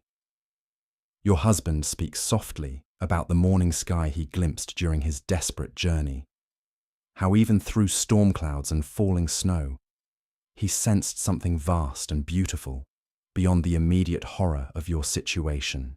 His words carry a philosophical acceptance that surprises you with its calm certainty, not resignation, but mature acknowledgement of humanity's place in natural systems that operate according to principles far beyond individual human experience. The storm that threatens your lives is the same force that shapes landscapes and creates the very conditions that make existence possible during gentler seasons. Your struggle becomes part of something ancient and fundamental, connecting you to countless others who have faced similar challenges throughout human history. Every winter that has ever tested human endurance, every fire that has ever meant the difference between life and death, every couple that has ever confronted impossible circumstances together contributes to the tradition of which you now form a part. You are not alone in this frozen kitchen, but connected through shared experience to every human being who has ever fought against overwhelming odds for one more moment of conscious existence. The fire burns lower still, but your sense of isolation diminishes rather than increases. Something essential burns brighter in the warmth it has provided, a flame that requires no fuel and produces a warmth that no winter can entirely extinguish. Whatever comes next, you will face it together, with whatever dignity and courage remain available to ordinary people confronting extraordinary circumstances. The last pieces of furniture feed the dying flames as afternoon fades toward an evening that will bring new challenges and test every resource you have discovered within yourselves. Yet something fundamental has been preserved in these hours, something that no amount of cold can touch or destroy. The fire burns lower, the shadows lengthen, and the longest night of your lives approaches with mechanical inevitability. The fire collapses into itself with a soft sigh, the last piece of your kitchen chair leg crumbling into glowing embers that pulse like dying heartbeats in the gathering dusk. The temperature drops so immediately and dramatically that you can actually feel the cold rushing back into your small sanctuary, reclaiming territory it had only temporarily surrendered. Your breath becomes visible again within minutes, small puffs of vapor that dissipate quickly in air that seems hungry for any trace of warmth. Your husband's face, which had shown such improvement during your brief respite, begins to take on that waxy pallor again as the heat bleeds away into the frozen walls. His breathing, steady for these precious hours, becomes labored once more, as his body redirects energy from non-essential functions to the desperate task of maintaining core temperature. You watch this transformation with the horrified fascination of someone witnessing a flower wilt in fast motion. The kitchen transforms around you with alarming speed. Surfaces that had been merely cold become painful to touch. The air itself seems to thicken, each breath requiring conscious effort as your lungs struggle to process atmosphere so frigid it crystallizes moisture before it can reach your bloodstream. The frost patterns on your walls, temporarily halted by the furniture fire, resume their inexorable advance across every surface. Your remaining possessions take on new significance as potential fuel sources. The wooden spoons in your drawer, each one carved by your husband during the early months of your marriage, become candidates for sacrifice to flames that demand constant feeding. The small wooden box that holds your few pieces of jewelry transforms from sentimental keepsake to potential kindling that might provide another 10 minutes of heat. You begin the systematic evaluation of every combustible item within reach, your mind automatically calculating burning time versus preparation effort for objects that once held entirely different meanings. The wooden handles of kitchen knives, the small decorative shelf that holds your few remaining dishes, even the wooden pegs from which your clothes hang, all become entries in a grim ledger of survival mathematics. The process of preparing these items for burning requires energy expenditure that may exceed their heat value, yet the alternative is accepting the cold's final victory. Your hands, already numb despite the mittens, struggle with the fine motor control needed to break apart small wooden objects or tear fabric into proper kindling size. Each task becomes a race against the advancing cold that stiffens your joints and clouds your thinking. Your husband attempts to help despite his weakened condition, his movements slow and deliberate as he works to dismantle the small wooden stool that serves as your only remaining seating. The joints resist separation with stubborn persistence, requiring repeated attempts with tools inadequate for the task. The poker becomes your primary implement, serving as pry bar, hammer, and lever in the desperate work of converting household goods into fuel. The effort of destruction generates some body heat through physical activity, though you question whether the energy expenditure exceeds the warming benefits in air this hostile to human existence. Every movement sends sharp pains through muscles that have contracted beyond their normal range, while joints protest with grinding sensations that speak of damage accumulating faster than your body can repair it. Your water containers have begun forming ice shells despite their proximity to where the fire recently burned, thin crystalline barriers that must be broken before you can access the liquid beneath. The sight serves as a visceral reminder that even your most heroic heating efforts are insufficient to maintain temperatures above freezing throughout your kitchen. You are merely negotiating the terms of surrender rather than achieving victory. The small pile of wooden debris you manage to accumulate represents perhaps 30 minutes of burning time if used efficiently, though efficiency becomes increasingly difficult as your coordination deteriorates with cold and exhaustion. Each piece must be carefully sized to catch fire readily while burning long enough to justify the fuel needed for ignition.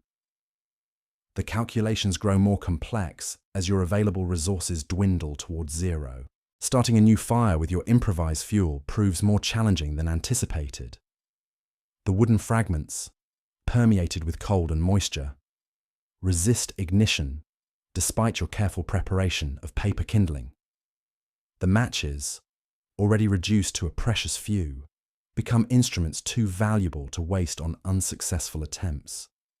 Each strike must be planned and executed with surgical precision. Your hands shake so violently that holding a match steady becomes nearly impossible, while the cold has reduced your fine motor control to the level of a small child attempting complex manipulations. The simple act of striking the match requires multiple attempts, each failure bringing you closer to the moment when no more attempts will be possible. When the tiny flame finally catches, the relief is so profound it brings tears that freeze before they can fall.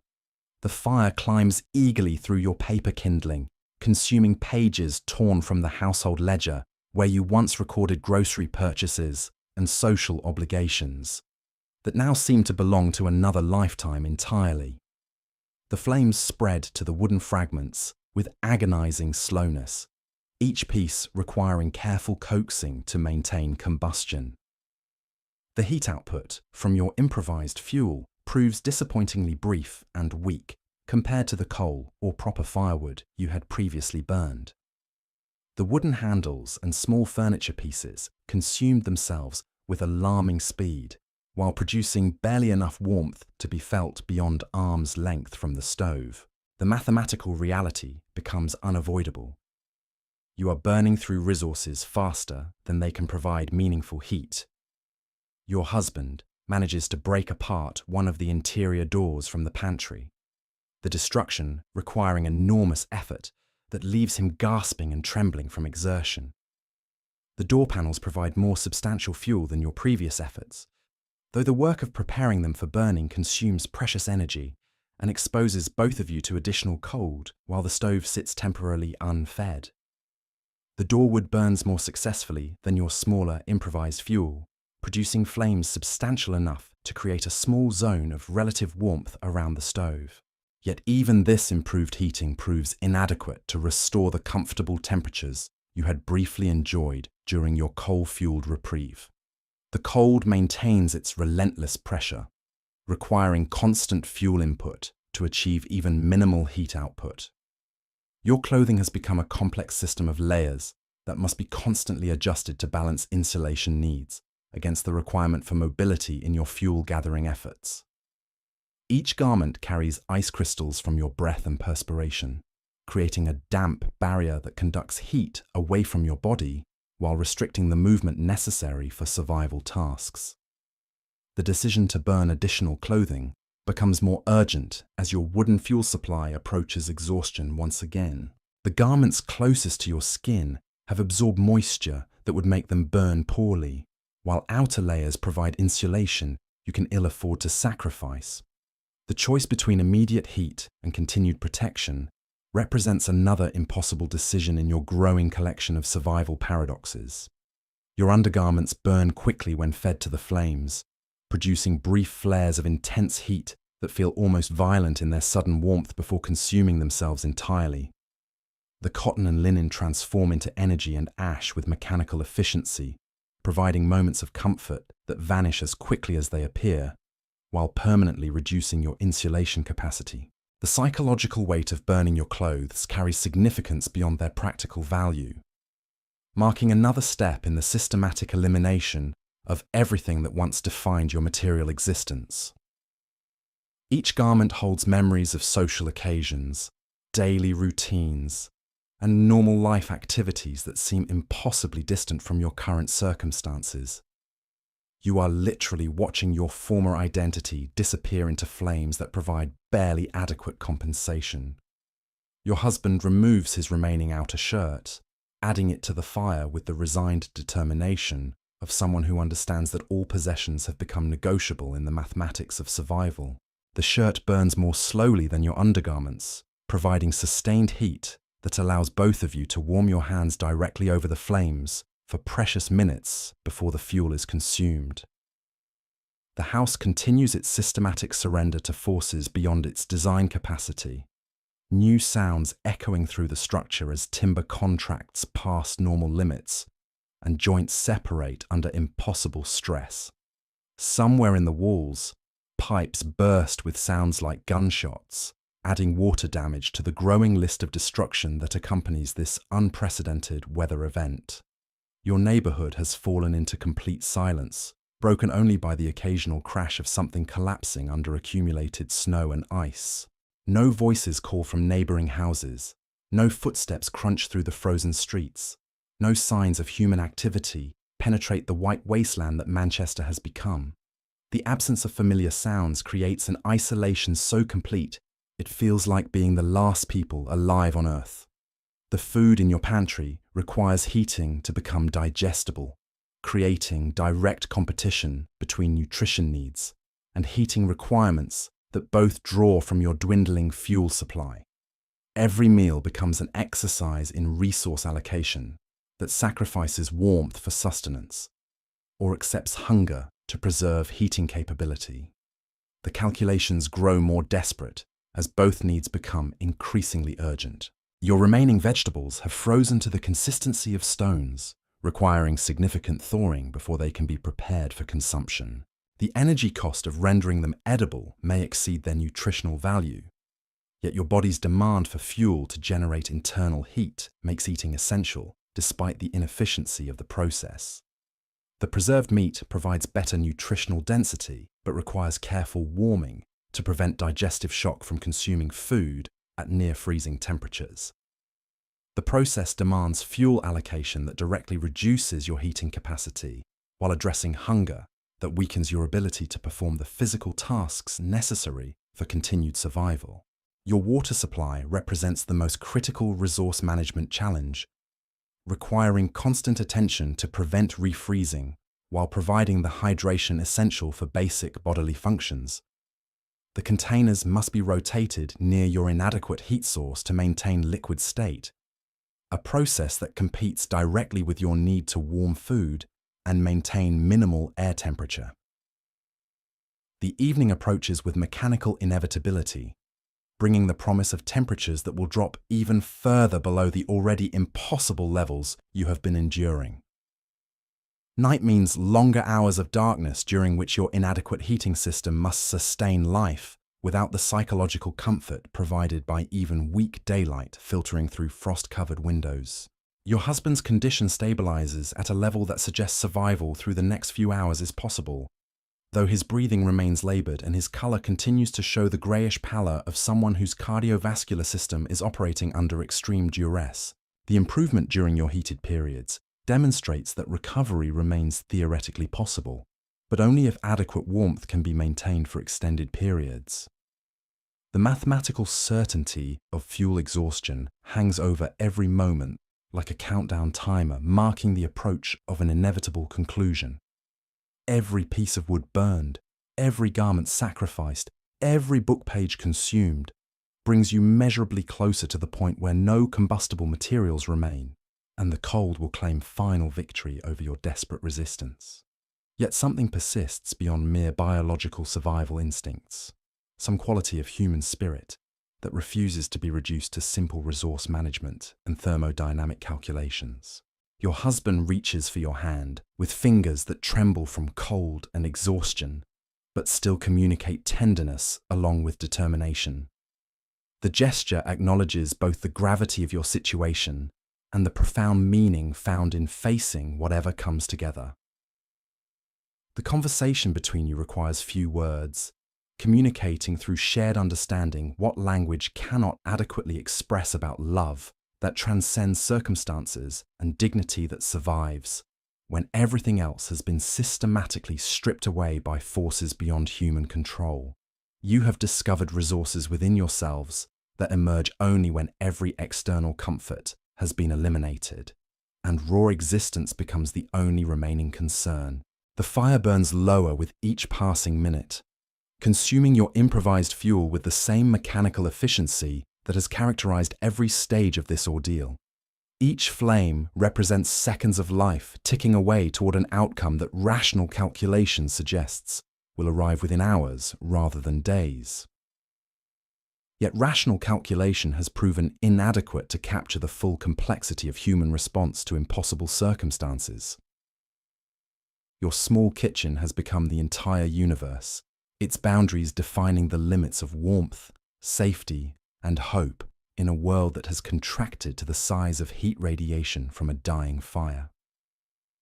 Beyond those boundaries lies a frozen wasteland that was once familiar neighborhood streets, now transformed into something alien and hostile to human existence.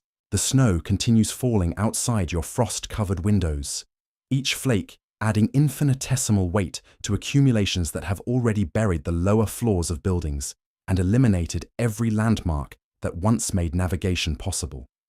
The storm shows no signs of weakening or moving through the region, suggesting that conditions will continue worsening rather than improving in the hours ahead.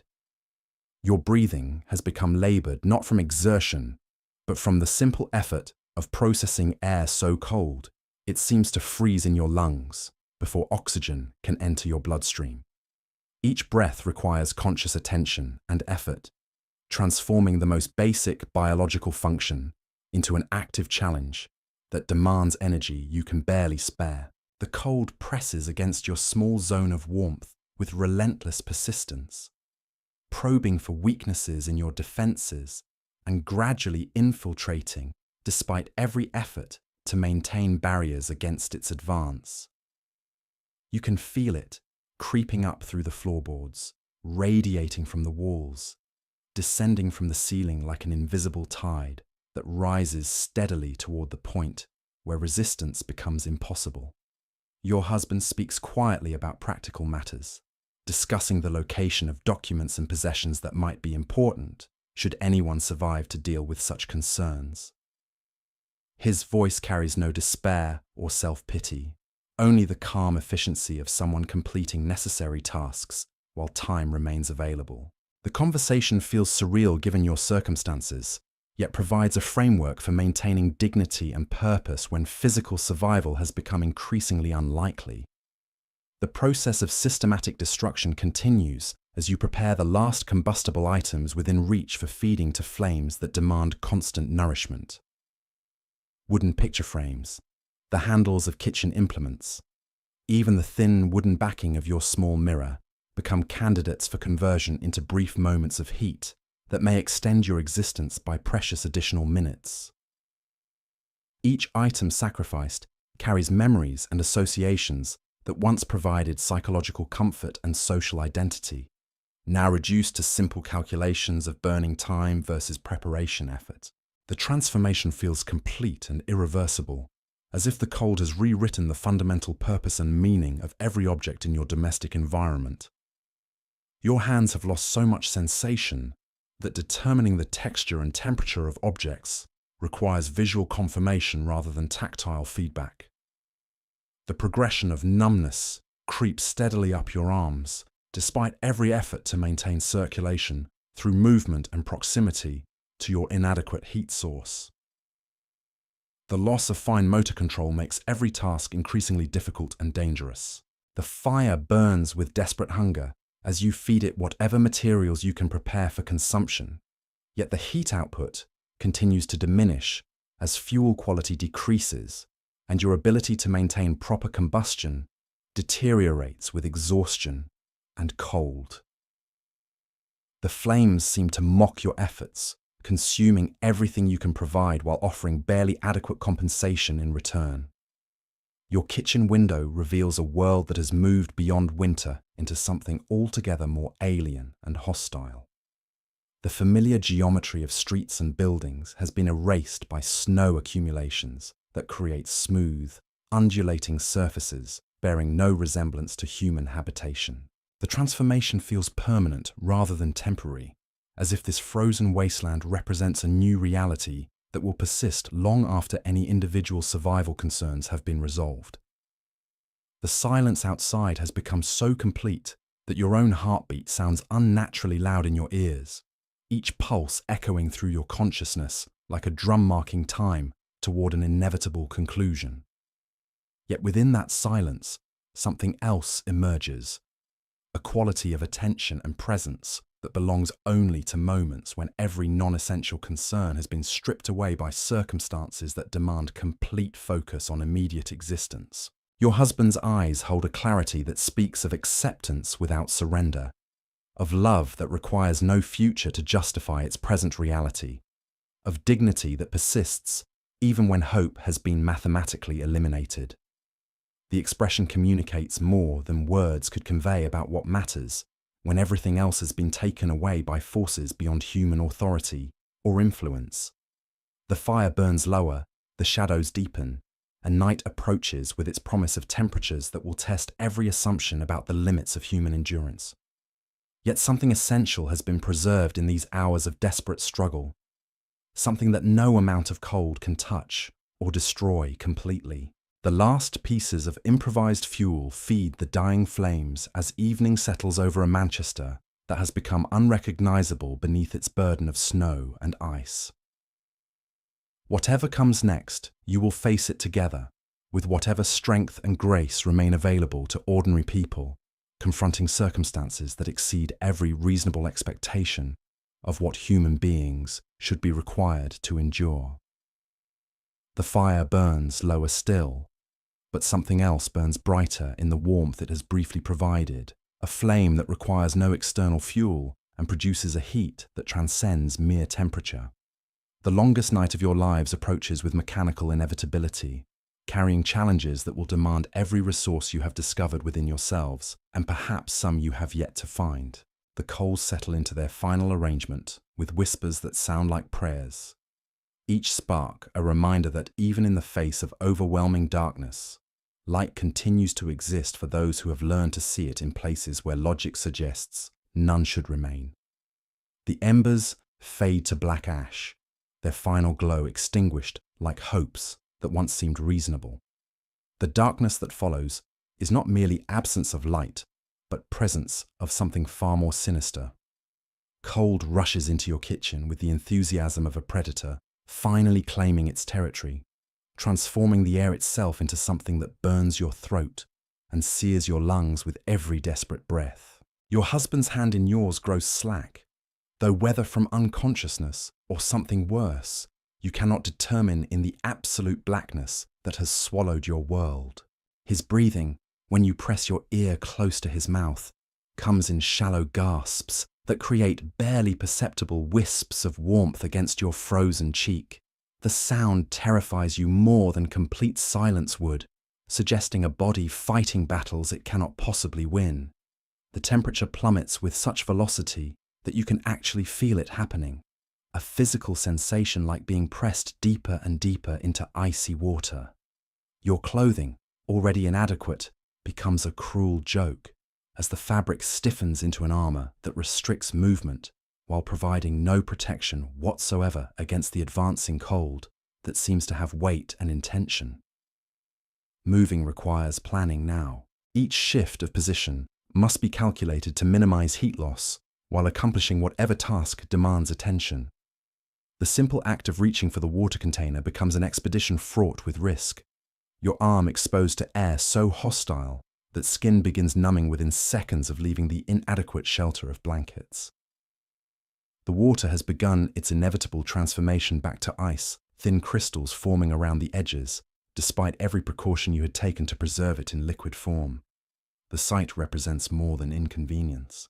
It marks the moment when your last defense against dehydration joins the growing list of resources claimed by winter's relentless advance.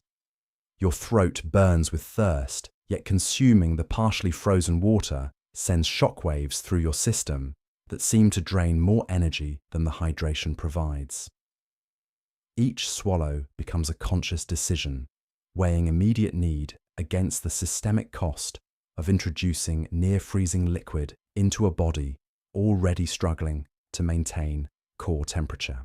The house around you continues its surrender with sounds that have evolved from occasional creaks to constant groaning, as if the very structure is in pain. Timber contracts beyond its design limits, while joints separate under stress no architect had imagined possible. The building that once provided security now feels like a wounded animal, struggling to maintain its basic function while forces beyond its capacity systematically destroy its ability to shelter human life. Your breathing creates the only sound in a world that has fallen into supernatural quiet. Even the wind has died to barely a whisper, leaving you trapped in silence so complete it makes your heartbeat seem thunderous. The absence of familiar sounds, the normal background noise of urban life that usually provides unconscious comfort, has been replaced by a void that amplifies every small noise until it assumes ominous significance. Somewhere in the distance, something collapses with a crash that reverberates through the frozen air before being swallowed by the snow-muffled landscape. Whether building, tree, or some other structure succumbing to impossible loads of accumulated ice, you cannot determine. The sound serves only to remind you that destruction continues throughout your neighborhood while you remain trapped in your own desperate struggle. Your husband stirs beside you, his movement so slight you might have imagined it, if not for the small shift in weight against your side. When you whisper his name, the response comes as a mumble that carries no coherent words, only the sound of a mind retreating to places where cold cannot follow. The confusion frightens you more than his physical symptoms, suggesting damage that extends beyond simple hypothermia into realms where recovery becomes theoretical rather than practical. The darkness has weight and presence, pressing down upon you like a living thing that feeds on warmth and hope. Your eyes, straining to perceive any detail in the absolute blackness, begin creating their own images. Shadows move independently of any light source. Shapes shift and reform in patterns that suggest meaning while conveying only the growing instability of a mind pushed beyond its normal operating parameters. Time becomes elastic and unreliable in this frozen void. Minutes stretch into apparent hours, while longer periods disappear entirely from memory, leaving gaps in consciousness that may represent microsleeps or something more concerning. The weak daylight that once provided psychological anchor points has vanished, replaced by uniform darkness that offers no clues about the passage of time or the approach of morning. Your body has begun the process of systematic shutdown, redirecting blood flow away from extremities that have already lost most sensation toward organs essential for immediate survival. The progression follows predictable patterns documented in medical texts you had never imagined would apply to your own experience. Fingers and toes disappear first, becoming foreign objects attached to your body without meaningful connection to your conscious control. The numbness creeps steadily inward, claiming territory with methodical persistence that suggests your body has already made calculations about which parts can be sacrificed to preserve core functions. Arms and legs become increasingly difficult to move, not from external cold alone, but from internal decisions made by biological systems operating according to priorities that transcend individual preferences. Your face has lost most sensation, lips and cheeks becoming mask-like barriers between your consciousness and the world beyond. Speaking requires enormous effort to coordinate muscles that no longer respond with their normal precision, while hearing seems muffled as if your ears have been packed with cotton that grows thicker with each passing hour. The preserved meat in your pantry represents calories your body desperately needs, yet consuming food at temperatures approaching freezing creates digestive challenges that may consume more energy than the nutrition provides. The cruel mathematics of survival demand calculations that have no satisfying answers, only choices between different forms of deterioration. Your husband's condition continues its steady decline, despite every effort to share what little warmth your bodies can generate through proximity. His breathing has become irregular, long pauses followed by sudden gasping intakes that suggest his respiratory system is struggling with the basic task of processing air too cold for human physiology to handle effectively. The water containers have completed their transformation to solid ice, creating barriers between you and hydration that would require heat you no longer possess to overcome. The site marks another milestone in your systematic isolation from the resources necessary to sustain human life for any extended period. Dehydration begins its own assault on your already compromised systems, creating additional stress that compounds the effects of cold exposure and inadequate nutrition. Your mouth feels lined with cotton, while thoughts become increasingly difficult to form and maintain with the clarity necessary for complex decision-making about resource allocation and survival strategy. The psychological weight of isolation presses down with increasing intensity as hours pass, without any indication that rescue or relief might arrive from external sources. The knowledge that no help is coming, that survival depends entirely on resources already proven inadequate, creates a despair that must be actively resisted to prevent complete surrender to circumstances that offer no reasonable hope.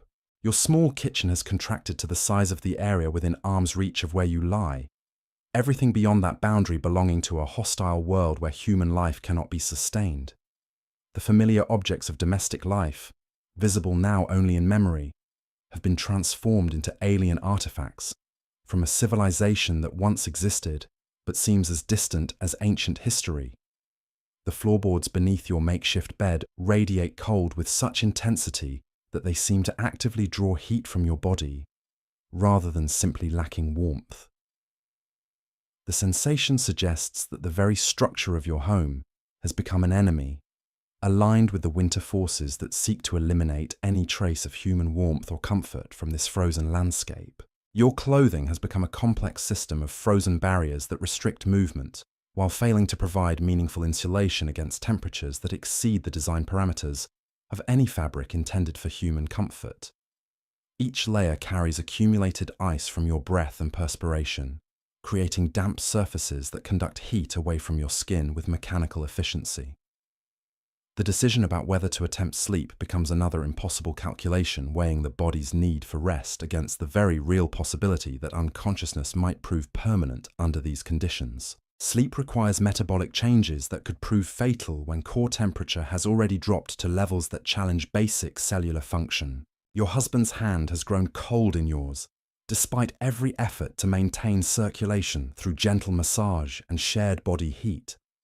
The skin feels waxy and unnatural, suggesting changes that extend beyond simple surface cooling into realms where tissue damage may be occurring at the cellular level. The transformation terrifies you more than your own symptoms because it provides visible evidence of processes that cannot be reversed through willpower alone. The night stretches ahead like a frozen eternity, each minute requiring the same desperate calculations about energy conservation and resource allocation. Every breath consumes calories. Every movement burns fuel your body cannot spare. Every moment of consciousness demands attention that grows more difficult to maintain as hypothermia affects cognitive function. Yet something persists beyond biological imperatives and mathematical certainties. Call it stubborn human spirit, Call it love that transcends physical circumstances. Call it the irreducible core of consciousness that refuses to be eliminated by mere temperature and resource scarcity. Whatever name applies, this quality burns without fuel and radiates warmth that no thermometer could measure. Your husband mumbles words that carry no meaning in conventional language, but communicate something essential about shared experience and mutual support that requires no translation. The sounds emerge from a mind retreating toward places where cold cannot follow, yet they carry emotional content that speaks of connections deeper than conscious thought. The darkness presses closer with each passing hour, yet it cannot touch certain forms of light that emerge only when everything else has been stripped away by circumstances that demand complete focus on immediate existence. You have discovered resources within yourself that emerge only when external comfort has been systematically eliminated, and raw survival becomes the only remaining concern. The cold advances with methodical persistence, claiming territory inch by inch as your body's defenses fail, and surrender becomes increasingly inevitable. Yet surrender itself takes on new meaning when faced with dignity and grace that persist even when hope has been mathematically eliminated by forces beyond human authority or control.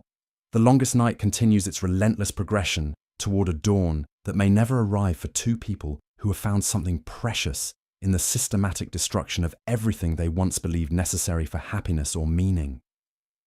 The fire may have died, the fuel may be exhausted, but something else burns brighter in the darkness that surrounds your small sanctuary against the infinite cold. Your breathing grows shallower with each hour, yet consciousness persists with stubborn determination to witness whatever comes next. The mathematics of survival point toward inevitable conclusions, but mathematics alone cannot capture the full complexity of human response to circumstances that exceed every reasonable expectation of what people should be required to endure. The house groans around you like a living thing in its final moments, yet it continues to provide some barrier between your fragile human bodies and the full fury of winter's assault. Even in failure, even as systems collapse and defenses prove inadequate, your home maintains its essential function of creating space where human dignity can persist for whatever time remains available. The snow continues falling outside windows you can no longer see through, each flake adding weight to accumulations that have transformed Manchester into something unrecognizable. Yet each flake is also part of the water cycle that makes all life possible, part of natural systems that generally support, rather than threaten, human existence across the vast scales of geological time. Your husband's breathing becomes your anchor to the present moment, each intake and exhalation marking time in a world where clocks have stopped and normal measures of duration have lost their meaning. The sound connects you to life itself, to the fundamental biological processes that continue despite circumstances that seem designed to eliminate any possibility of survival. The cold presses against your small zone of shared warmth with relentless determination, yet it cannot touch certain forms of heat that exist independent of temperature and fuel consumption. Love burns without oxygen, dignity radiates without combustion. Human spirit glows without any external energy source beyond the mysterious fact of consciousness itself. Morning may never come, rescue may prove impossible, survival may exceed the capacity of human physiology to achieve under these conditions. Yet something essential has been preserved in these hours of desperate struggle, something that transcends individual existence and connects to larger patterns of meaning that persist even when particular lives reach their natural conclusions. The fire died hours ago, but other flames burn brighter in the darkness that surrounds your final sanctuary, against forces that recognize no human authority. Whatever comes next, you face it together, with whatever strength and grace remain available to ordinary people who have discovered extraordinary resources within themselves when everything else has been taken away. The night continues its progression toward whatever dawn may be possible, carrying challenges that will test every assumption about what human beings can endure and what makes existence meaningful when reduced to its most essential elements. The cold may claim your bodies, but it cannot touch what you have found together in the systematic elimination of everything once believed necessary for happiness or hope. The longest hours stretch ahead with mechanical inevitability, yet they carry possibilities that no amount of rational calculation can eliminate entirely. In the space between heartbeats, in the pause between breaths, in the silence between thoughts, something persists that no winter can completely extinguish. Your consciousness flickers like a candle in a hurricane, moments of clarity alternating with periods where thought itself seems to freeze before forming. The boundary between waking and sleeping has dissolved entirely, replaced by a twilight state where dreams and reality merge into something neither fully one nor the other. Your husband's breathing beside you provides the only rhythm in a world where time has lost all conventional meaning. The house has begun talking in its own language of destruction. Walls contract with sounds like distant gunshots, while somewhere deep in the structure, water pipes surrender with sharp reports that echo through rooms you can no longer reach. Each noise carries the weight of finality, marking another system's failure in your home's systematic capitulation to forces it was never designed to resist. Your body temperature has dropped beyond the point where shivering provides any meaningful heat generation. The violent tremors that characterized earlier stages of hypothermia have given way to an ominous stillness that speaks of biological systems making their final calculations about energy allocation. Your muscles have relaxed into positions that require no conscious maintenance, as if your body has decided to conserve every possible calorie for functions more essential than movement. The sensation of cold has evolved beyond mere temperature into something that feels like being slowly dissolved from the outside inward. Your skin has become a barrier that exists more in memory than present sensation, while deeper tissues report their distress through pains that shift and migrate, as circulation continues its strategic retreat toward your core organs. Your thoughts arrive with increasing irregularity, each one requiring enormous effort to form and maintain long enough for comprehension. Simple concepts that once required no conscious attention now demand careful assembly from components that resist organization. The mental fog thickens with each passing hour, creating gaps in awareness that may last minutes or hours without your knowledge of their duration. Your husband's condition has stabilized at a level that suggests his body has found some temporary equilibrium between energy conservation and basic function maintenance. His breathing, while shallow and irregular, continues with mechanical persistence that offers hope even as his responses to your voice become increasingly delayed and disconnected from conventional meaning. The water containers have achieved complete transformation into solid ice, creating sculptures that mock your earlier attempts at preparation and resource management. The site represents more than inconvenience or even crisis. It marks the moment when your last renewable resource joins the growing catalogue of materials claimed by winter's methodical advance through your defences. Your throat burns with thirst that has moved beyond discomfort into genuine physiological distress, yet no solutions remain within reach that would not require energy expenditure exceeding any possible benefit. The cruel mathematics of survival have eliminated options with ruthless efficiency, leaving only the choice between different forms of deterioration, rather than any path toward actual improvement. The silence outside has achieved a quality that seems almost supernatural in its completeness. No wind stirs the accumulated snow. No sounds of human activity penetrate the white barrier that has buried your neighborhood beneath depths that eliminate every familiar landmark. The absence of normal urban sounds creates an isolation so profound it makes your own heartbeat seem unnaturally loud and significant. Your kitchen has contracted to the size of the small area where warmth from your bodies creates a temperature differential, measurable in single degrees, rather than the tens of degrees that once seemed barely adequate. Beyond this tiny zone of relative comfort lies a hostile environment where human survival becomes theoretically impossible within minutes of exposure.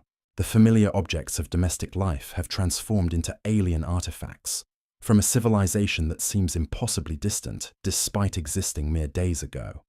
The cast iron stove that once represented security and comfort now looms like a monument to your failure to maintain the systems necessary for basic human survival.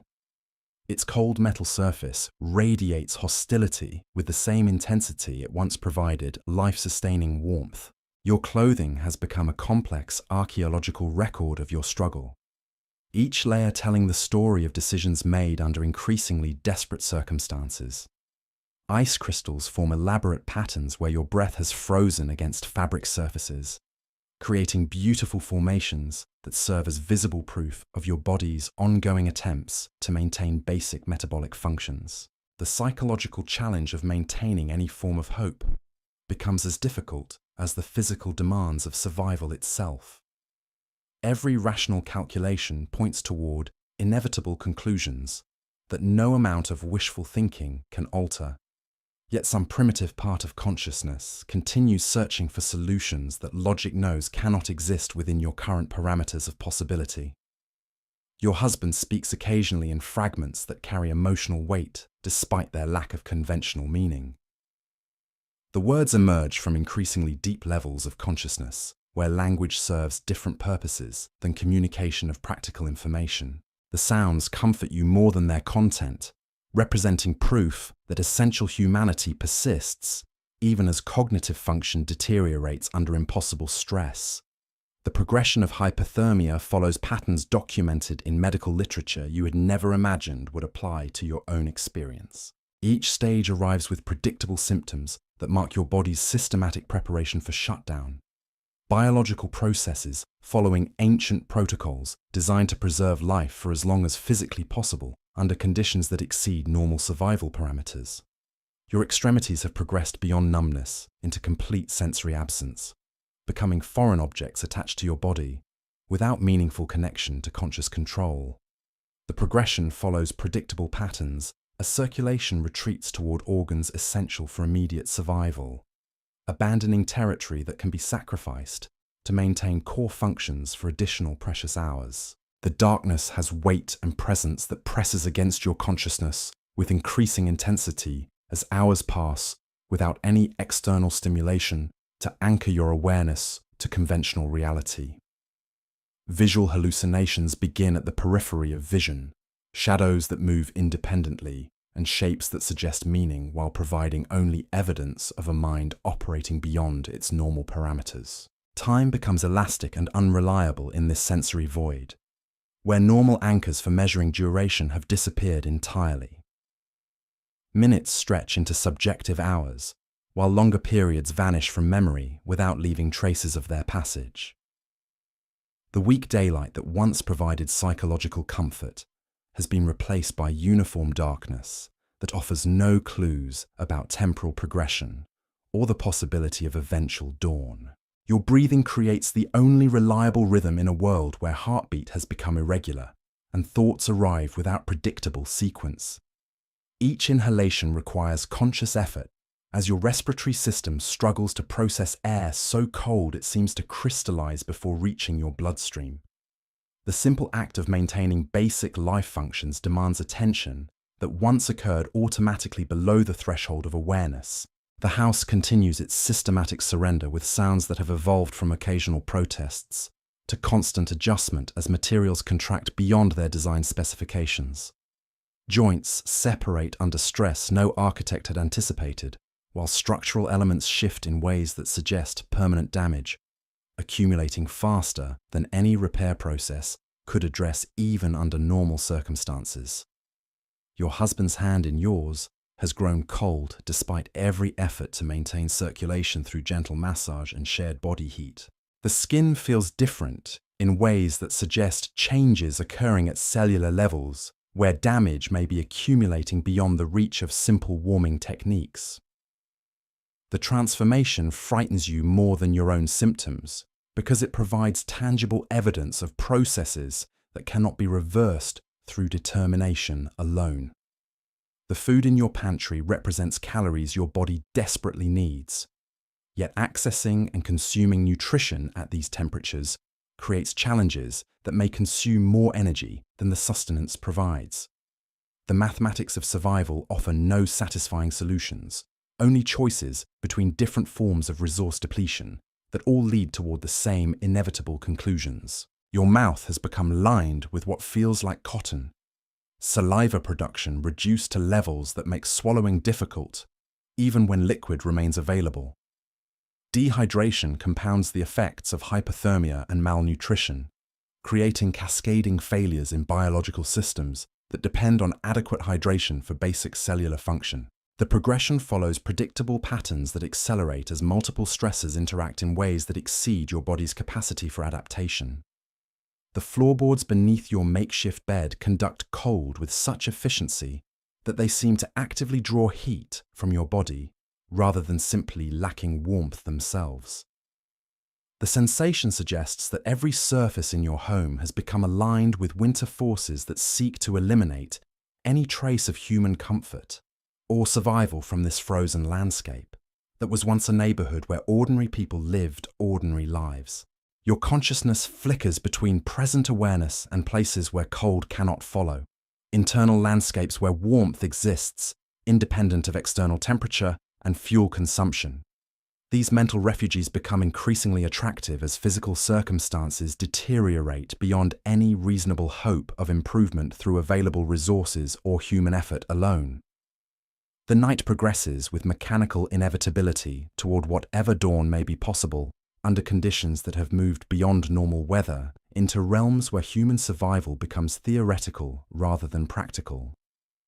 Each hour demands the same desperate calculations about energy conservation and resource allocation, while offering no new solutions to problems that have already eliminated most available options.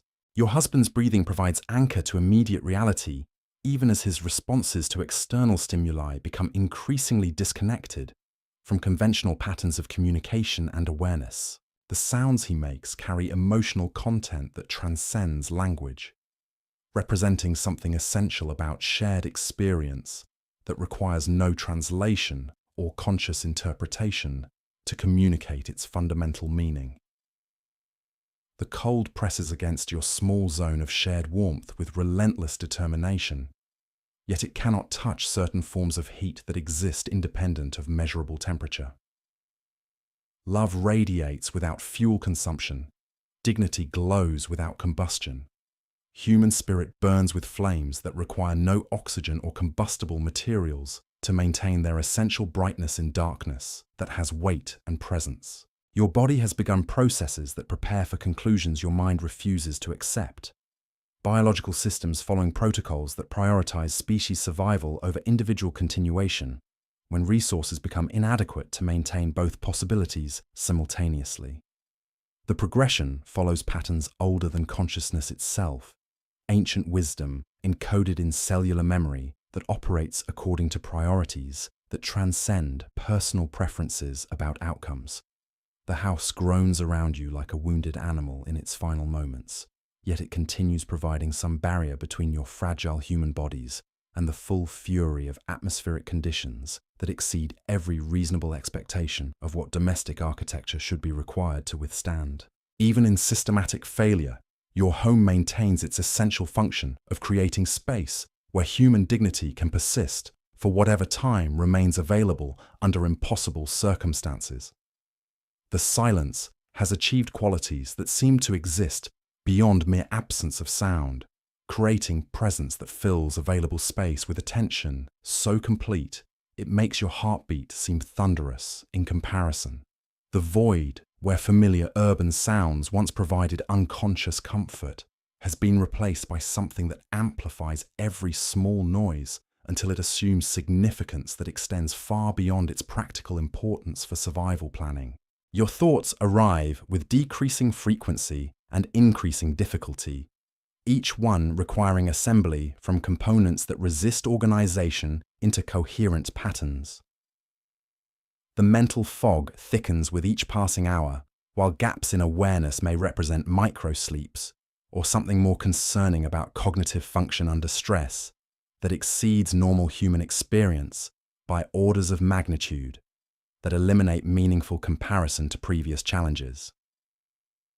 The water cycle continues outside your frost-covered windows, snow falling with mechanical persistence that adds weight to accumulations already sufficient to eliminate every landmark that once made navigation possible in familiar neighborhood streets. Each flake represents part of atmospheric systems that generally support rather than threaten human existence across geological timescales that dwarf individual experience or immediate survival concerns.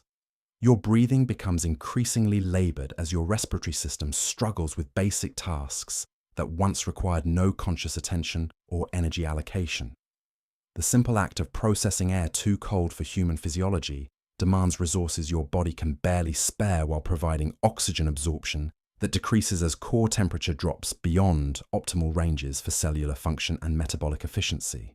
The darkness presses closer with each passing moment, yet it cannot eliminate certain forms of light that emerge only when everything else has been stripped away by circumstances that demand complete focus on immediate existence rather than future planning or past regret. You have discovered resources within yourself that surface only when external comfort has been systematically removed and survival becomes the sole remaining priority for conscious attention. And so the longest night draws toward whatever dawn may come. Margaret and her husband face the final hours with a dignity that transcends their desperate circumstances, having discovered that love burns brightest when everything else has been stripped away. Their story reminds us that human resilience isn't measured by comfort or convenience, but by grace under impossible pressure. The next time you adjust your thermostat or complain about the cold, remember these two souls who found warmth in each other when winter claimed everything else.